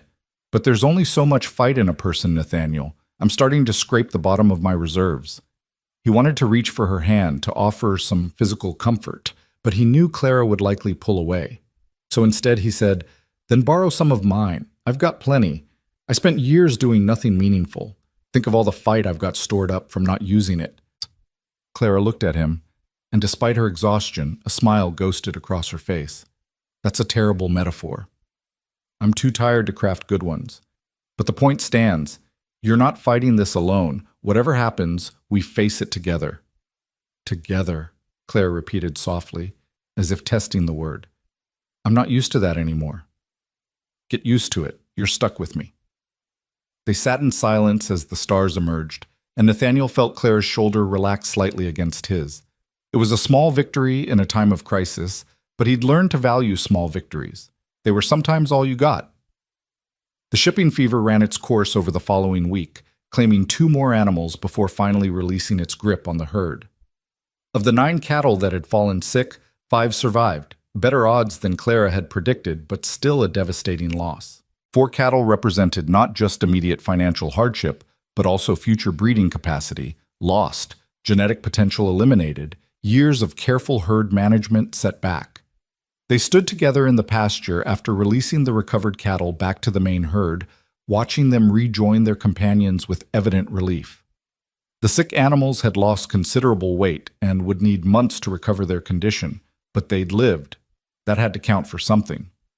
5 out of 9, Clara said quietly. Could be worse. Could be better. Always could be. She sighed, the sound carrying bone-deep weariness. We'll need to adjust our budget, cut back on improvements we'd planned, maybe sell some sheep to offset the cattle losses. We'll figure it out, Nathaniel said with more confidence than he felt. We've gotten through worse. Have we, though? This on top of the mortgage, the constant repair needs, the market prices. Clara trailed off, then shook her head as if to clear it. Sorry, I'm just tired. Tired of fighting. Tired of barely staying ahead of disaster. Then rest. I can handle the work for a day or 2. Clara laughed without humor. Rest. That's a luxury I can't afford. Clara. Nathaniel turned to face her fully. You're no good to this ranch if you collapse from exhaustion. Take tomorrow. Sleep late. Do light work. Let me carry the heavy load for once. You don't know enough. I know more than you think. You've taught me well. Trust me to handle one day without supervision. She studied him with those winter sky eyes, and he could see the internal debate playing across her features. Finally, she nodded. All right. One day. But if anything seems wrong, I'll come get you immediately. I promise. That night, Clara actually went to bed at a reasonable hour instead of staying up doing paperwork or planning the next day's work. Nathaniel lay in his own bed listening to the unfamiliar silence from her room and felt the weight of responsibility settle over him like a physical thing. Tomorrow, the ranch would be entirely his to manage. The thought was both terrifying and strangely exhilarating. He woke before dawn as usual, moving quietly so as not to disturb Clara, and set about the morning routine. Coffee first, strong enough to function as medicine. Then outside to check the stock, ensuring no animals had developed problems overnight. The morning was cool and beautiful, the sky gradually lightening from black to deep blue to rose gold, and Nathaniel felt a surge of something that might have been confidence. He could do this. He'd learned enough, worked hard enough, earned his place here. One day of running the ranch alone wasn't beyond his capabilities. The morning chores went smoothly, feeding horses, checking cattle, moving the sheep to fresh pasture. By the time the sun had fully risen, Nathaniel had worked through half his mental checklist and was feeling almost optimistic. Maybe Clara's constant vigilance wasn't entirely necessary. Maybe things could run smoothly without her iron control. That's when he found the break in the south fence. It was a bad one, an entire section down, probably damaged by the sick cattle pushing against it during their quarantine and finally failing under the strain. Worse, several head of cattle had escaped through the gap and were nowhere to be seen. Nathaniel's stomach dropped as he realized the implications. Cattle loose on open range could wander for miles, get mixed up with other herds, be claimed by unscrupulous neighbors, or simply disappear into the wilderness. He rode back to the ranch at a gallop, his mind racing through options. Wake Clara and admit he'd lost control within hours of taking charge? Try to handle it himself and risk making things worse? The choice seemed obvious. This was beyond his ability to fix alone. He found Clara already up and dressed, standing in the kitchen with a coffee cup and a frown. "I heard you riding hard. What's wrong?" "South fence is down. At least 6 cattle loose, maybe more. I'm sorry. I should have checked it first thing. Should have noticed it was weakening." "Stop." Clara set down her cup with careful control. "Did you find the break?" "Yes, it's bad. Whole section needs replacing." "Then we fix it. Grab tools and extra fencing. We'll repair it first, then track the missing cattle."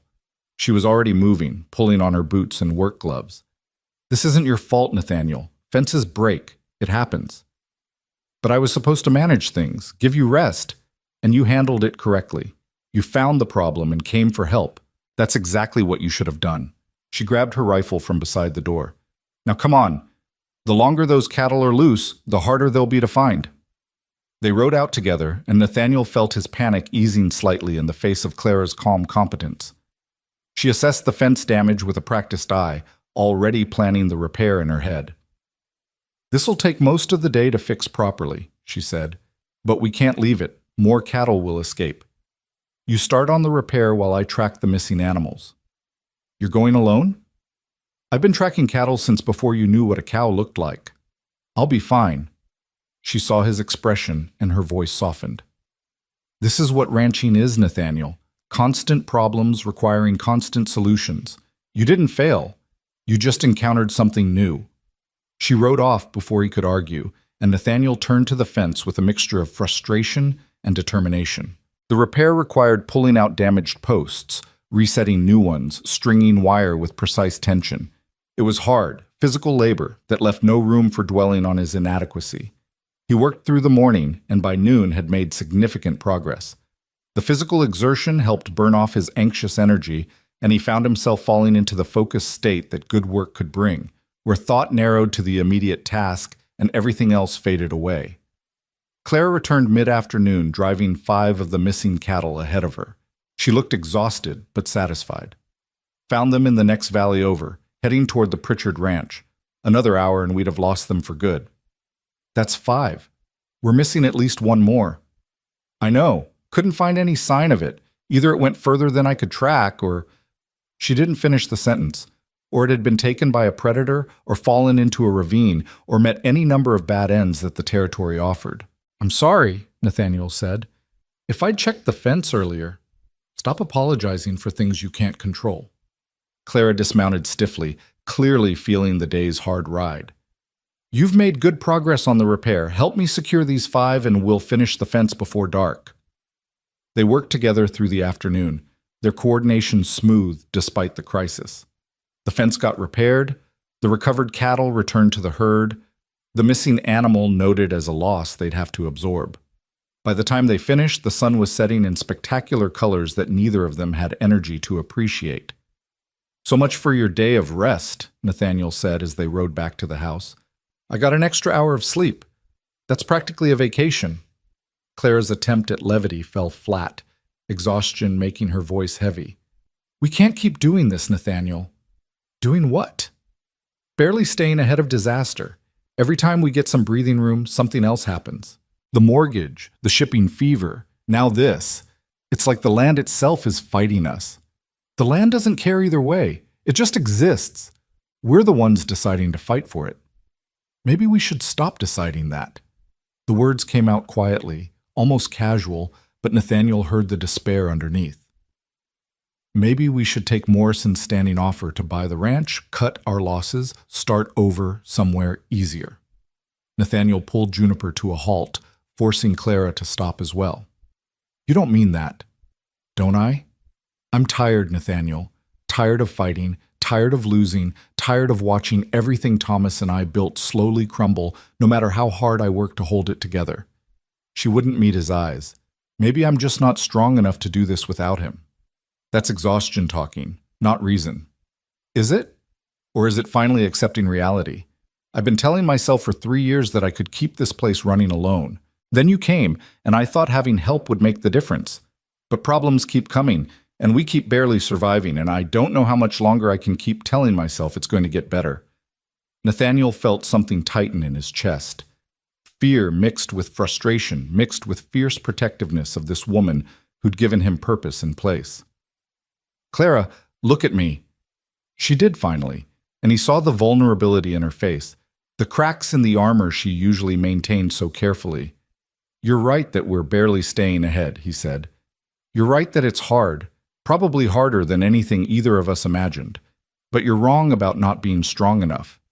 You've survived 3 years of this after losing your husband. You've kept this ranch alive through disasters that would have broken most people. That's not weakness. That's the strongest thing I've ever seen. Surviving isn't the same as thriving. No, but it's the necessary first step. And we're past just surviving now, Clara. We're actually building something. The mortgage is handled, the shipping fever is past, and yes, we lost a cow today, but we saved 5. Those are victories, even if they don't feel like it right now. Clara's eyes glistened in the fading light. What if it's not enough? What if I'm not enough? You're enough, Nathaniel said with absolute certainty. You're more than enough. And with both of us working together, we're stronger than any single crisis. He paused, then added more softly, Don't give up now, Clara. Not when we've come so far. She studied him for a long moment, something shifting in her expression. Then she nodded slowly. All right. I'm just tired. Tomorrow will look better. Tomorrow will look exactly like today, which is to say, difficult but manageable. And we'll manage it together, same as we managed today. They rode the rest of the way in silence, but it was a different kind of silence than before, less heavy with despair, more thoughtful. When they reached the barn, Clara dismounted and stood for a moment with her hand on Prophet's neck. Thank you, she said quietly, for not letting me quit. I'm not letting you quit because I need you, Nathaniel said honestly. This ranch needs you. I'm learning, but you're still the heart of this operation. Without you, none of this works. That's not true anymore. You could run this place without me now. Maybe technically, but I don't want to. We're partners, remember? Partners don't abandon each other when things get hard. Clara looked at him with an expression he couldn't quite read. When did you become so wise about ranching? I had a good teacher who also happens to be impossibly stubborn. It rubs off. She laughed, a genuine sound that eased the tension between them. Come on, let's get these horses settled and find some food. Everything's better after you eat. They worked through the evening routine with their usual coordination and over a simple supper of reheated stew. They began planning the next steps, adjusting their budget to account for losses, identifying repairs that could be delayed, calculating how much they needed to earn from the fall cattle sale to get through winter comfortably. We'll make it, Claire said, studying the numbers. It'll be tight, but we'll make it. We always do. She looked up at him, and something in her gaze made Nathaniel's breath catch. I don't tell you often enough how much I appreciate what you've done here, how you've transformed from someone who barely knew which end of a cow to milk to someone I can trust with any part of this operation. That matters, Nathaniel. You matter. The words hit him harder than expected, emotion rising in his throat. This place gave me a life worth living. You gave me that. I'm the one who should be grateful. Then we're both grateful. That's a good foundation. They finished the planning and cleaned up from supper, moving through the small house with easy familiarity. When they parted for their separate rooms, Clara paused at her doorway. Nathaniel? Yes? I'm glad you stayed. Glad you didn't run when things got hard. There were moments I thought you would, but you never did. That means more than you know. Before he could respond, she disappeared into her room, leaving him standing in the hallway with a heart that felt suddenly too large for his chest. He went to his own room and lay in the darkness, thinking about Clara's words, about the life they were building together through crisis and determination. Somewhere in the hard months since his arrival, this arrangement had stopped being purely practical. They'd become something more than business partners, something deeper than friends. What that something was, Nathaniel couldn't quite define, but he felt it growing between them like grass pushing through spring earth, stubborn, persistent, alive. The next days settled into a new rhythm. They worked with renewed focus, as if their conversation had cleared some blockage and allowed energy to flow more freely. Nathaniel noticed Clara smiling more often, even laughing at the small disasters that would have sent her into tight-lipped silence weeks ago. When a sheep escaped its pen and led them on an hour-long chase, she actually found it funny rather than frustrating. That damn animal has more personality than most people I know, she said, catching her breath after they'd finally cornered the escapee. I'm almost impressed by its determination. Should we name it Houdini? We should name it Stu, since that's what it's going to be if it tries that again. But she was smiling, and the sheep was safely returned to its pen unharmed. These moments of lightness were new, and Nathaniel treasured them. The work remained as hard as ever, but the weight of it felt somehow lighter when shared with laughter. He found himself looking forward to evenings on the porch, where they'd sit together after supper and talk about everything and nothing. Ranch business mixing with stories from their pasts, plans for the future interwoven with comfortable silence. One evening in late August, as they sat watching the sun set in impossible colors, Clara said something that made Nathaniel's world shift. I've been thinking, she began slowly, as if choosing her words with great care. When you first arrived, I told you I couldn't offer love. The Thomas had taken that with him when he died. Nathaniel's heart began beating faster, but he kept his voice steady. I remember. I need you to know that was true at the time.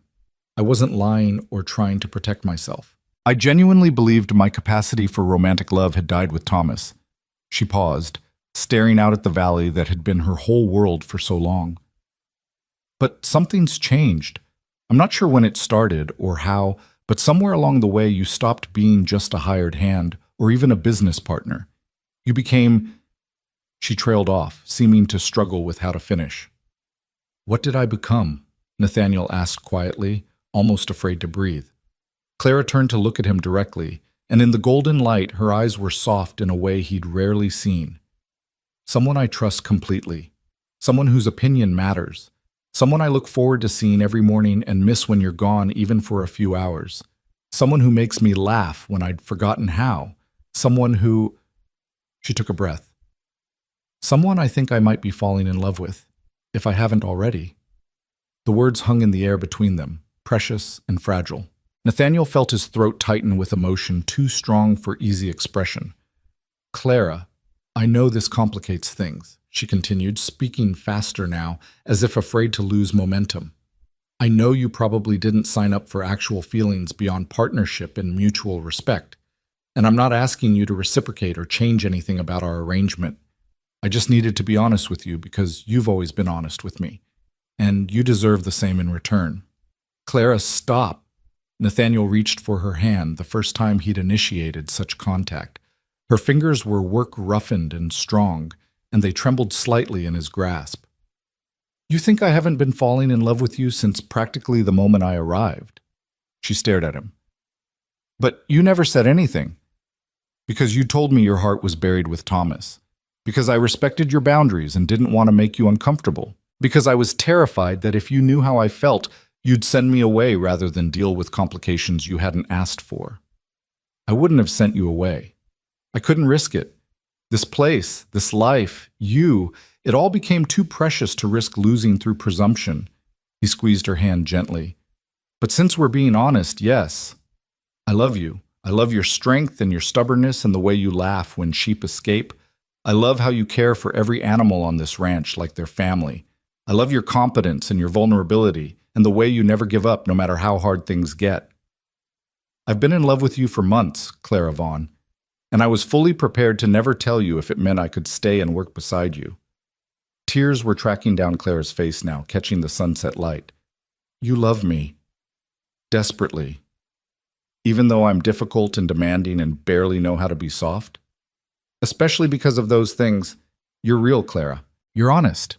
You're the strongest person I've ever known. Why wouldn't I love you? She laughed wetly. I can think of about 100 reasons. Then you're not thinking clearly. Clara studied him for a long moment, and then, moving with the same determination she brought to every difficult task, she leaned forward and kissed him. It was tentative at first, questioning, as if she'd forgotten how such things worked. But when Nathaniel responded, when his free hand came up to cup her cheek gently, the kiss deepened into something more certain. When they finally pulled apart, both breathing unsteadily, Clara rested her forehead against his. I'm terrified, she whispered. Of what? Of losing you the way I lost Thomas. Of opening my heart and having it destroyed again. Of being happy and then having happiness ripped away. Her voice broke. I don't know if I'm strong enough to survive that twice. Nathaniel pulled back enough to look into her eyes. I can't promise I'll never die or that disaster won't strike. Life doesn't offer those guarantees, but I can promise I'll fight with everything I have to stay alive and build a future with you. I can promise that every day I have, I'll spend loving you and working beside you and being grateful for the chance. That's all anyone can really promise, Clara. But I mean it with every fiber of my being. She kissed him again, less tentative now, more sure. And when they finally drew apart this time, she was smiling through her tears. All right then, we'll risk it. Together. Together, Nathaniel echoed. And the word had never meant so much.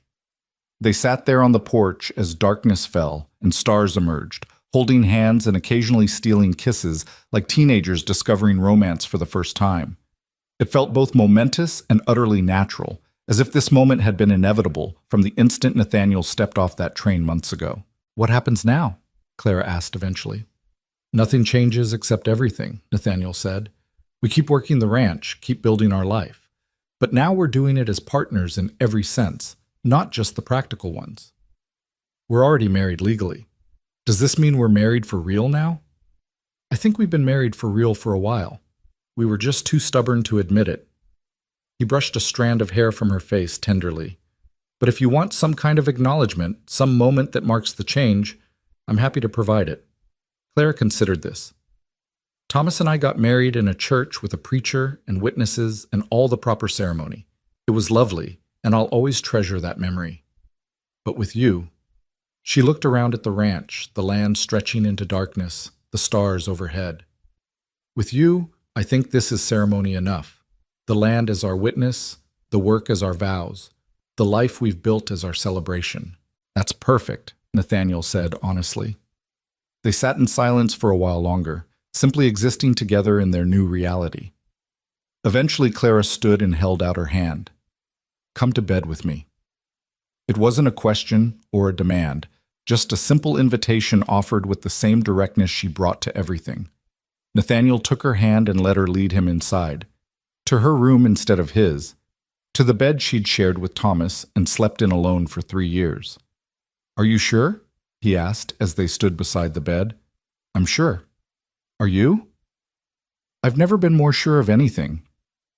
What happened between them that night was tender and hesitant and occasionally awkward as two people learned each other for the first time.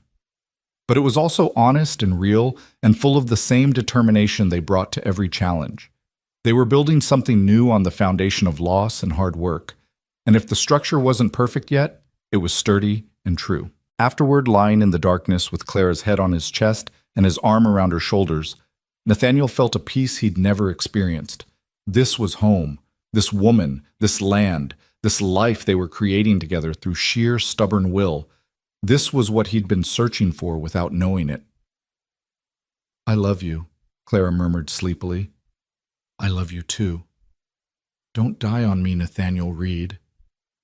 I'll do my absolute best not to." "Good. Because I plan on keeping you around for a very long time. That's the best threat I've ever received." She laughed softly and kissed his chest, and within minutes her breathing deepened into sleep. Nathaniel lay awake a while longer, watching the moonlight paint silver patterns across the ceiling and thinking about the strange path that had brought him here. From disgrace and loss to this moment of profound rightness, from a man running from shame to one running toward purpose. The ranch would still demand everything they had tomorrow. There would still be crises and setbacks and moments of doubt, but they'd face it all together now, not just as partners in work, but as partners in every sense. That made all the difference. As sleep finally claimed him, Nathaniel's last conscious thought was gratitude, for Claire's courage in risking her heart again, for the land that had tested and transformed him, for the second chance he'd never thought he'd receive. Tomorrow would bring new challenges. But for tonight, wrapped in love and moonlight, everything was exactly as it should be. Morning arrived with the soft insistence of early autumn light, and Nathaniel woke to find Clara already stirring beside him. She turned to face him, and for a moment they simply looked at each other, taking in the reality of their new situation. Then Clara smiled, a slow, genuine expression that transformed her entire face, and Nathaniel felt his heart swell impossibly larger. "Good morning," she said softly. "Good morning." He reached out to trace the line of her jaw with gentle fingers. "No regrets?" "Only that we wasted so many months being stubborn." She caught his hand and kissed his palm. "But we're ranchers. Stubborn is our default setting." They rose and dressed together, the intimacy of the simple act both strange and natural.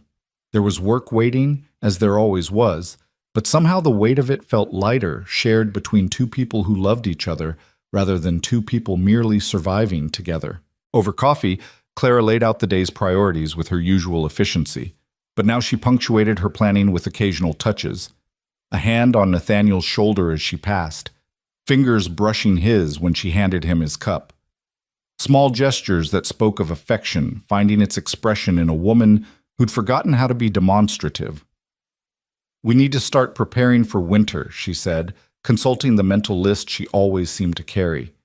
"Check the hay stores, repair the barn roof before the snow comes. Make sure we've got enough feed laid by. Winter in Wyoming isn't forgiving of poor preparation." "I remember you mentioning that when I first arrived. Something about it separating the survivors from the corpses." Clara laughed. "I was trying to scare you off. Clearly it didn't work." "I'm not easily scared anymore. You've trained that out of me through exposure to actual danger."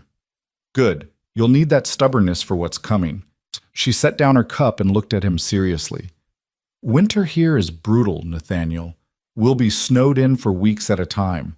The temperature drops so low that water freezes solid within minutes. Cattle can die overnight if they're not properly sheltered. It's a siege, essentially, and we're the defending force. Then we'd better prepare properly." They spent the following weeks in focused preparation, working from dawn until long after dark to ensure everything was ready for winter's assault. The barn roof got patched with new shingles, a project that had Nathaniel balanced on rickety ladders, while Clara handed up materials and offered unhelpful commentary about his fear of heights. The hayloft was filled to capacity with feed they'd cut and dried over the summer. Equipment was serviced and stored, vulnerable buildings reinforced against wind and snow. One afternoon, while they were working together to split firewood for the long winter ahead, a rider approached from the direction of town. It was Morrison from the bank, and Nathaniel felt Clara tense beside him at the sight. "Mrs. Vaughn," Morrison called as he dismounted. Then, with slightly less certainty, "Mr. Reed?" "Mr. Morrison," Clara said coolly, setting down her axe. "What brings you out here?" Morrison removed his hat, worrying the brim between his hands in a gesture that suggested discomfort. "I wanted to inform you in person rather than through official channels. The bank has reviewed your account, and in light of your successful payment of the mortgage and your demonstrated commitment to the property, we're prepared to offer you a line of credit for expansion." Clara's eyebrows rose in surprise. "A line of credit?" "Yes. We believe the Vaughn Ranch has proven itself a sound investment. If you're interested in purchasing additional stock or making improvements, the bank would be willing to extend reasonable terms. Morrison glanced at Nathaniel. Your husband's financial management has been noted. The ledgers you've submitted show a level of planning we rarely see from ranch operations. I'll consider it, Clara said carefully, and Nathaniel could hear her instinctive wariness of debt. Thank you for the offer. After Morrison left, Clara turned to Nathaniel with an expression mixing suspicion and wonder. Did you plan that? The detailed ledgers, the financial projections? I just kept good records. That's basic business practice. Maybe in Boston. Out here, most ranchers operate on instinct and prayer. She shook her head slowly. You've changed how the bank sees us. That's not a small thing. We changed how they see us. Your successful management for 3 years after Thomas died proved the ranch was viable. I just provided documentation. Clara stepped closer, wrapping her arms around his waist and resting her head against his chest. The gesture was still new enough to surprise him, and he savored the easy affection she was learning to show. We're a good team, she said quietly. The best. They stood there in the afternoon sun, holding each other amid stacks of firewood and the distant sounds of cattle, and Nathaniel thought about how far they'd both come. From two broken people making a practical arrangement to this moment of genuine partnership and love. As September gave way to October, the land began its transformation toward winter. The grass turned from green to gold to brown. Aspens in the mountains blazed yellow against the evergreens before dropping their leaves in surrender. The cattle grew thick winter coats, and the sheep clustered together against the increasing cold. Every morning brought frost that took longer to melt, and the wind carried a sharper edge. They worked with increasing urgency, driven by the knowledge that winter would arrive suddenly and completely, giving no quarter to those unprepared.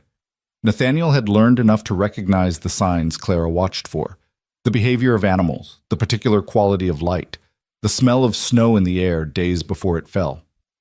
Storm coming, Clara announced one evening in late October, scanning the northern sky with practiced eyes. Big one by the look of those clouds.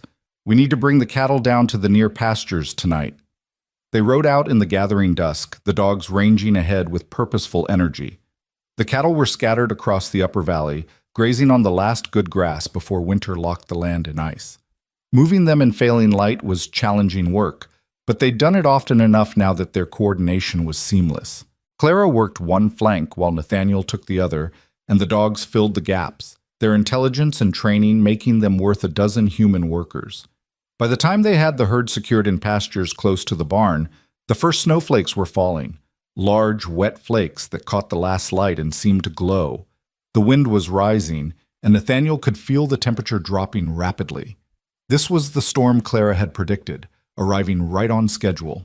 They secured the horses and dogs and made it to the house just as the snow began falling in earnest. Clara immediately started building up the fire while Nathaniel checked windows and doors, ensuring they were sealed against the coming assault. By full dark, the storm was howling around the house with a fury that made their spring storm seem gentle by comparison. This is a real Wyoming blizzard, Clara said, standing at the window and watching the white chaos outside. We could be stuck inside for days. Hope you're prepared for close quarters. I think I can tolerate your company for a few days, Nathaniel said, wrapping his arms around her from behind and resting his chin on top of her head. She leaned back against him, relaxed in a way that still sometimes surprised him. The guarded, cautious woman he'd first met had softened, allowing vulnerability and affection to show through the armor she'd worn for so long. I never thought I'd be here again, she said quietly. Happy with someone. Looking forward to being snowed in rather than dreading the isolation. Thomas would want you to be happy. I know, I used to talk to him sometimes after he died. Tell him about my day, ask his advice on decisions. I worried he'd be angry when you arrived, when I married someone else. She paused, watching the snow. But I think he'd approve. He always said life was for the living, that mourning should honor the dead but not trap the survivors. You've helped me understand what he meant. Nathaniel tightened his arms around her, moved by her honesty. Thank you for taking a chance on me. On us. Thank you for being worth the chance. The storm raged for 3 days, pinning them inside with only brief ventures to the barn to care for animals. The house felt smaller but also more intimate, a warm cocoon against the violence outside. They cooked together, read aloud from Clara's small library, played endless games of cards. They made love in the afternoon while snow piled against the windows, and talked late into the night about dreams and plans and the future they were building. On the third day, Nathaniel found Clara standing at the window, staring out at the white landscape with an expression he couldn't read. "What are you thinking about?" he asked, coming to stand beside her. "Thomas and I tried for years to have children," she said quietly. "It never happened. The doctor in town said maybe it was me, maybe him, maybe just bad luck. After he died, I thought that door was closed forever." She glanced at him, vulnerability clear in her eyes. "But now I'm wondering if maybe it could still happen, if you'd even want that." Nathaniel's heart stuttered at the implication. Children. A family beyond just the two of them. The idea was both terrifying and deeply appealing. "I'd want that," he said carefully. "If it happens, I'd welcome it.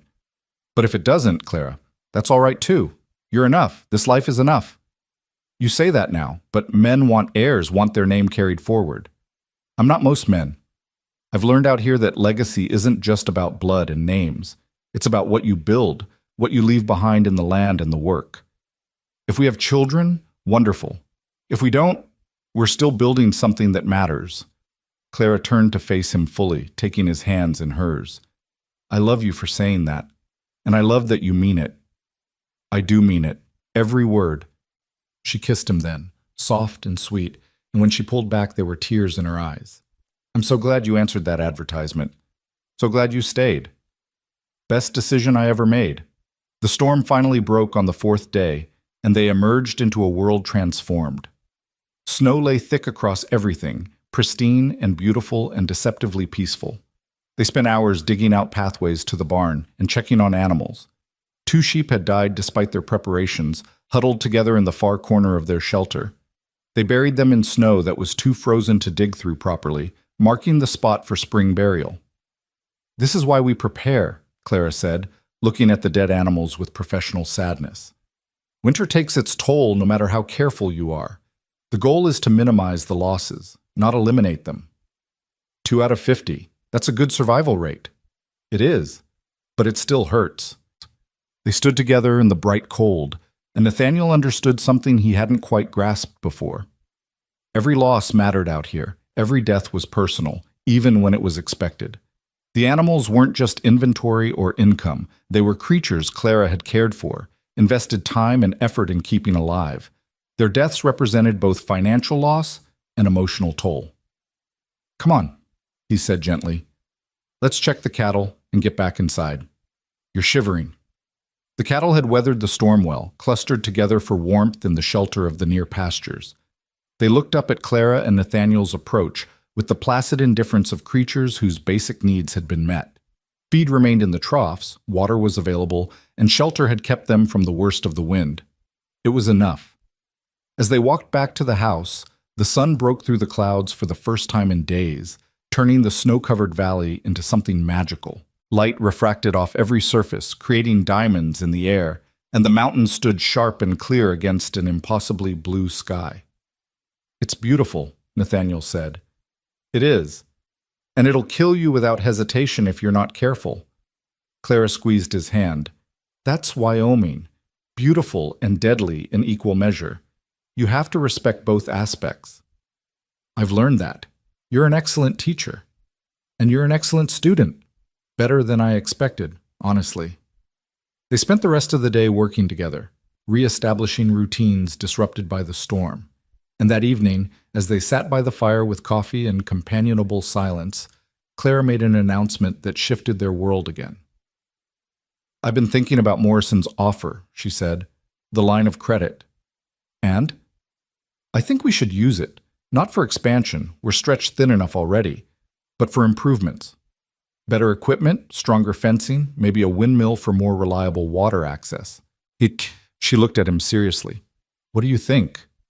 Nathaniel considered carefully. "I think any debt is risk, but strategic investment in infrastructure could increase productivity and reduce labor. If we're careful about how much we borrow and maintain strict repayment discipline, it could work. That's what I thought. But I wanted your input. This is your ranch too now, Nathaniel. Decisions should be joint. The acknowledgement meant everything. Clara was truly seeing him as an equal partner, not just an employee or even a beloved helper. Then let's draw up a plan. Identify exactly what we need, cost it out, and figure out the maximum we're comfortable borrowing. We present that to Morrison rather than letting him set the terms. Clara smiled. See? This is why I love you. You think like a businessman even while covered in horse manure. It's a skill. They spent several evenings planning their proposal, debating every item, calculating return on investment and risk factors. The work was familiar to Nathaniel from his previous life, but now it had real meaning. These weren't abstract financial projections. They were decisions that would directly impact their survival and success. When they finally rode into Redemption Creek to meet with Morrison, they carried a detailed proposal that impressed even the banker's skeptical eye. After an hour of negotiation, they secured a line of credit on favorable terms, enough to fund the improvements they'd identified without overextending their resources. You two are an impressive team, Morrison admitted as they concluded the paperwork. Mrs. Vaughn, I doubted your choice when Mr. Reed first arrived. I'm man enough to admit I was wrong. I appreciate that, Clara said coolly, still not entirely forgiving the banker's earlier skepticism. On the ride home, Clara was unusually quiet. Finally, she said, I've been thinking about what Morrison called us. A team. We are a team. We're more than that. We're partners, lovers, friends, but the foundation of everything is the work we do together. The ranch. She glanced at him. I want to make it official. Change the name to the Reed Vaughn Ranch, or Vaughn Reed if you prefer. Either way, both our names on the deed, both of us recognized as equal owners. Nathaniel's throat tightened with emotion.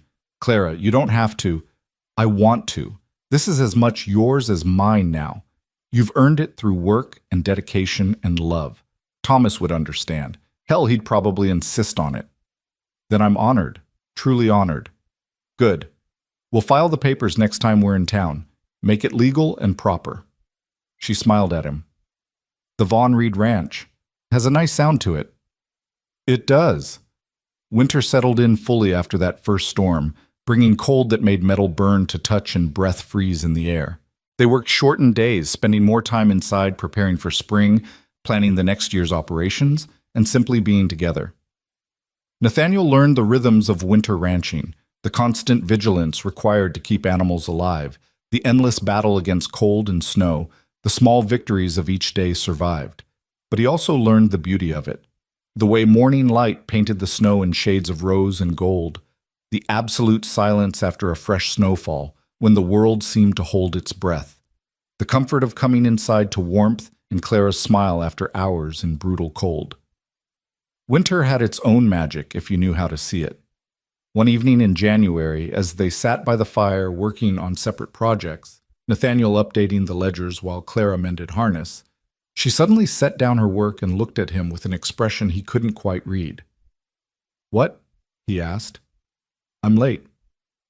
It took him a moment to understand her meaning, and then his heart began racing. Late as in I should have had my monthly courses 2 weeks ago, as in I think I might be pregnant. She said it calmly, but he could see the fear and hope warring in her eyes. Nathaniel set aside the ledgers carefully, his hands suddenly unsteady. Are you sure? Not completely. It's too early to be certain, but I know my body, Nathaniel. Something's different. She paused. I'm terrified. Of being pregnant? Of losing another person I love. If this is real, if there's a baby, that's one more heart I'm vulnerable to losing, and given my history... She didn't finish the sentence. Nathaniel crossed to her and knelt beside her chair, taking her hands. I know you're scared. I'm scared too. But we'll face this together, whatever happens. If you're pregnant, we'll prepare as best we can and hope for the best. If you're not, that's all right too. We have time. I'm 34 years old, Nathaniel. Time isn't something I have in abundance. Then we hope, and we trust, and we don't borrow tomorrow's troubles today. Clara pulled him close, burying her face against his shoulder. When did you become so wise? I learned from a very stubborn rancher who taught me that the only way to survive is to keep working and trust that things will work out. She laughed wetly. I'm not sure I actually believe that philosophy. Fake it until you do. By February, Claire's pregnancy was confirmed by the doctor in town, who examined her with the practiced efficiency of someone who'd delivered dozens of babies in the territory. He pronounced her healthy and gave them basic instructions about what to expect, most of which Clara already knew from years of helping livestock give birth. It's not exactly the same, the doctor said dryly when Clara made this comparison, but the general principle applies. Your body knows what to do. Trust it. The ride home was quiet, both of them processing the reality that had just become undeniable. There would be a baby in late summer. A child. An entirely new person joining their hard-won life. Are you all right? Nathaniel asked finally. I don't know yet. Ask me after the baby's born alive and healthy. Clara's hands rested protectively on her still flat stomach. I want this, Nathaniel, but I'm also terrified in ways I can't quite articulate. That's normal, I think. You're allowed to be terrified too. You don't have to be strong all the time. I'm not terrified, Nathaniel said honestly. I'm awed, maybe. Grateful. Hopeful. But not terrified. Why not? Because we'll figure it out the same way we figured out everything else. Together, through trial and error, and stubborn determination. He smiled at her. If we can survive Wyoming winters and shipping fever and broken fences, we can probably manage one small human. Clara laughed despite herself. That's either very wise or incredibly naive. Probably both. The news transformed the ranch in subtle ways. Clara became even more careful about safety, not taking risks she would have considered routine before. Nathaniel found himself planning for the future in concrete terms, preparing a room for the baby, calculating expenses for additional supplies, thinking about the kind of life they wanted to build for their child. The abstract future became suddenly tangible and real. Spring arrived with its usual dramatic flourish, snow melting to reveal the land beneath, grass greening almost overnight, and the cattle spreading out across the valley to graze on fresh forage. The work intensified with calving season, but this year Nathaniel handled more of the difficult births himself while Clara supervised, her growing pregnancy making the physical labor more challenging. I feel useless, she complained one evening after Nathaniel had successfully delivered twins without her assistance. You're growing an entire human. That's the opposite of useless. I'd rather be working. You are working. You're just working on different things. He wrapped his arms around her carefully, mindful of her expanding belly. Let me carry more of the load right now. You carried it alone for 3 years before I arrived. It's my turn. Clara leaned back against him with a sigh. I'm not good at letting other people take care of things. I've noticed, but try anyway. For the baby, if not for yourself. She twisted to look at him. You're going to be a good father. I hope so. I have no idea what I'm doing, but I suspect that's universal. Thomas would have been a good father too.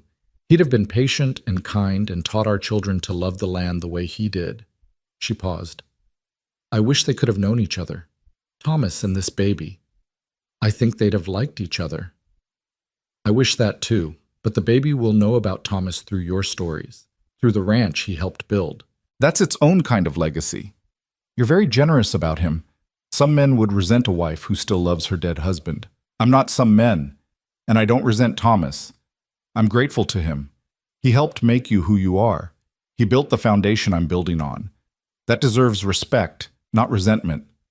Clara turned in his arms to kiss him properly. I love you, Nathaniel Reed. Have I mentioned that lately?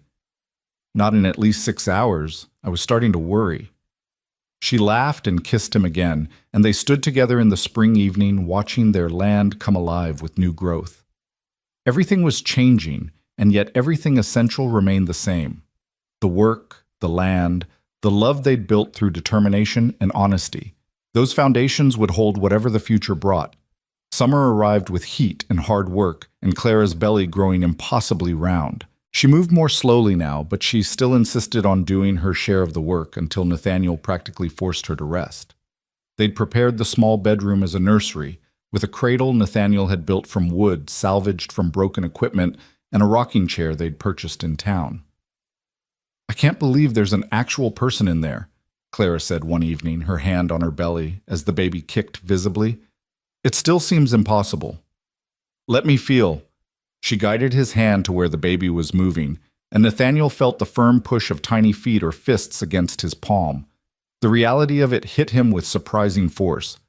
This was his child, his and Clara's, a new life they'd created together.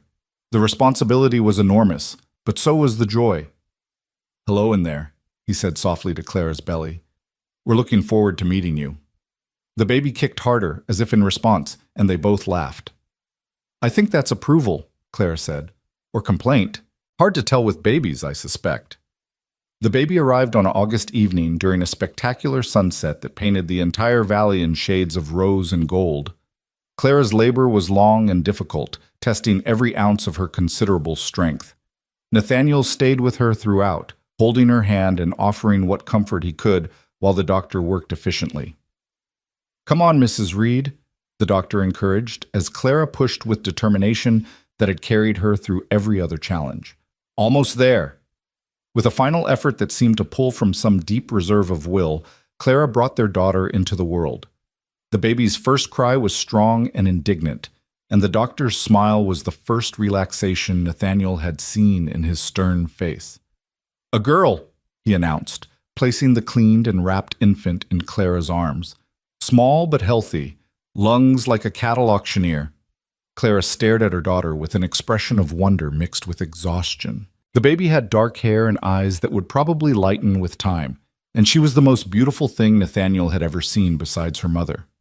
Hello, little one, Clara whispered, touching the baby's tiny hand with her finger. Welcome to the ranch.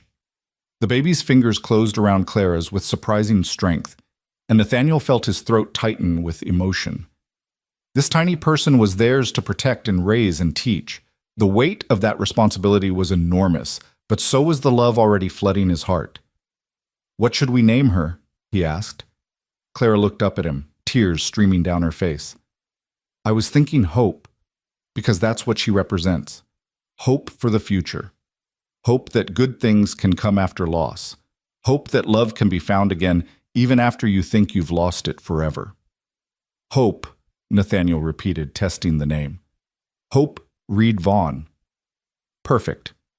The doctor left detailed instructions and departed, leaving them alone with their daughter as the last light faded from the sky. They sat together in the bedroom, taking turns holding Hope, marveling at her tiny features and the miracle of her existence. I can't believe we made this, Clara said, watching Hope sleep in Nathaniel's arms. This perfect little person. We did. Together.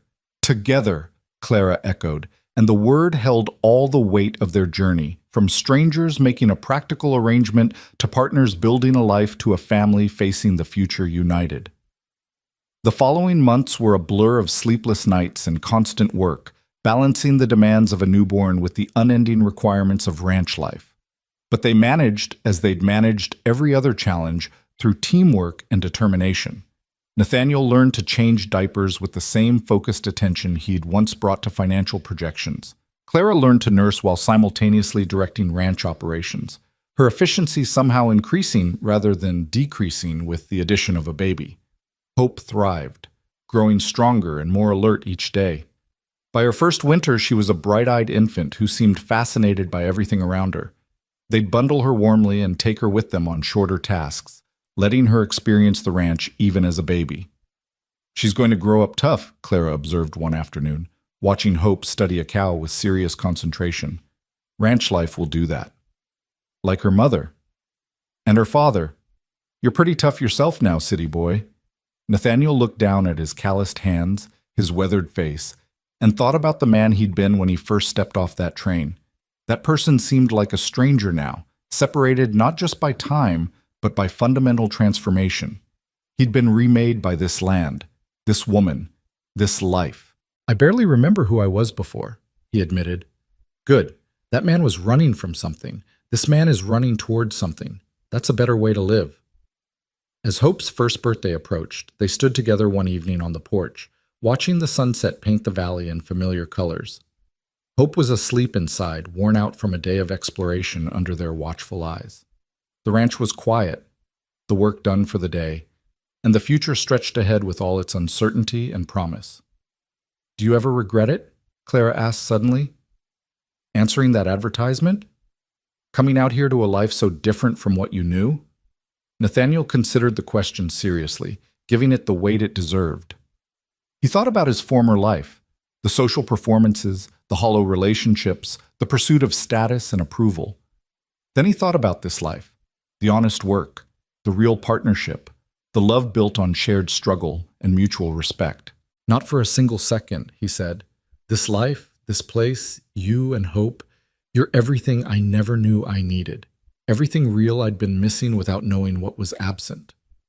Even though it's hard, especially because it's hard, the difficulty is what makes it meaningful. Every challenge we overcome together, every crisis we survive, every small victory we achieve, it all matters in ways nothing in my old life ever did." Clara leaned against him, and they stood in comfortable silence watching the day fade into night.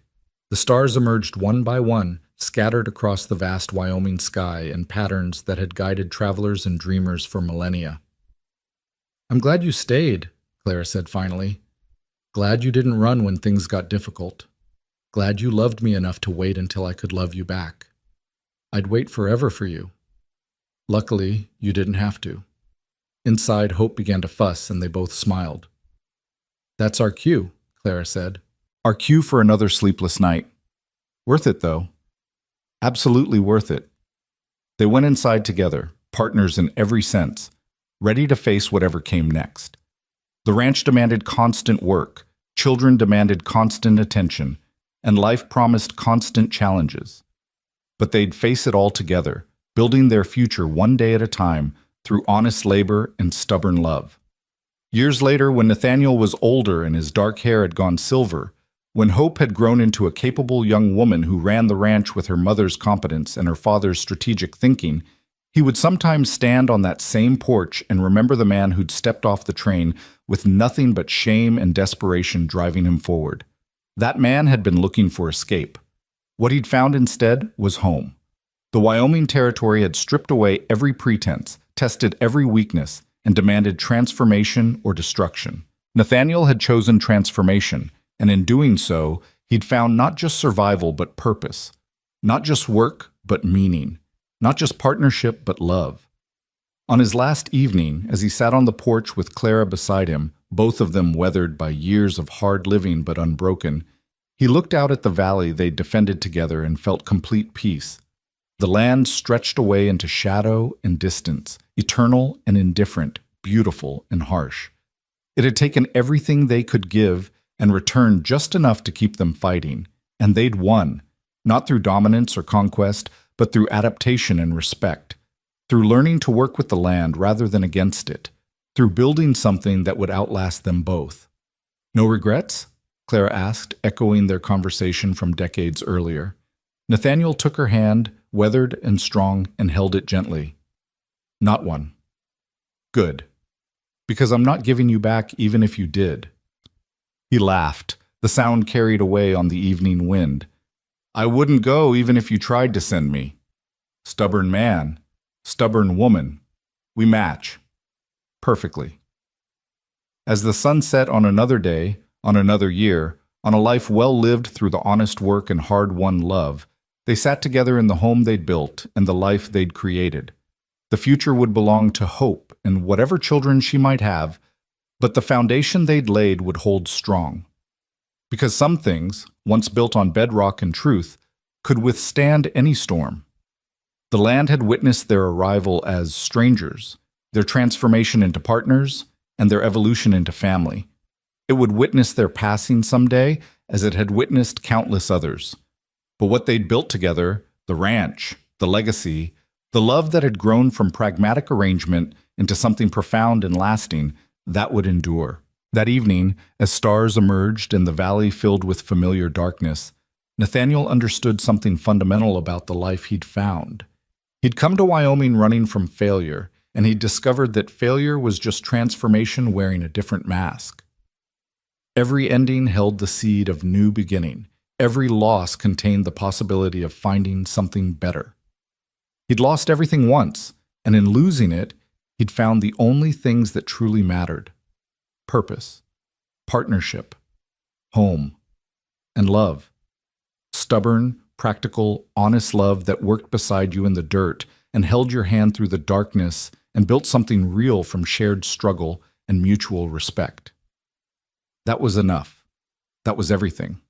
That was the life worth living, the only legacy that truly mattered. As Clara leaned her head on his shoulder and they watched the familiar stars wheel overhead, Nathaniel felt gratitude so deep it approached reverence, for the land that had tested and transformed him, for the woman who'd given him a chance when he had nothing to offer but willingness to work, for the daughter who carried their combined legacy forward into the future, for the life they'd built together, one day at a time, one challenge at a time, one small victory at a time, until the accumulation of all those days and challenges and victories became something magnificent. A ranch, a family, a home. The heart that had fled high society had learned what it meant to stay. And in staying, in fighting, in choosing every day to build rather than run, it had found what it had been seeking all along. Not escape, not hiding, not forgetting, but belonging. Purpose. Love earned through honest work and shared sacrifice. That was the true fortune of the male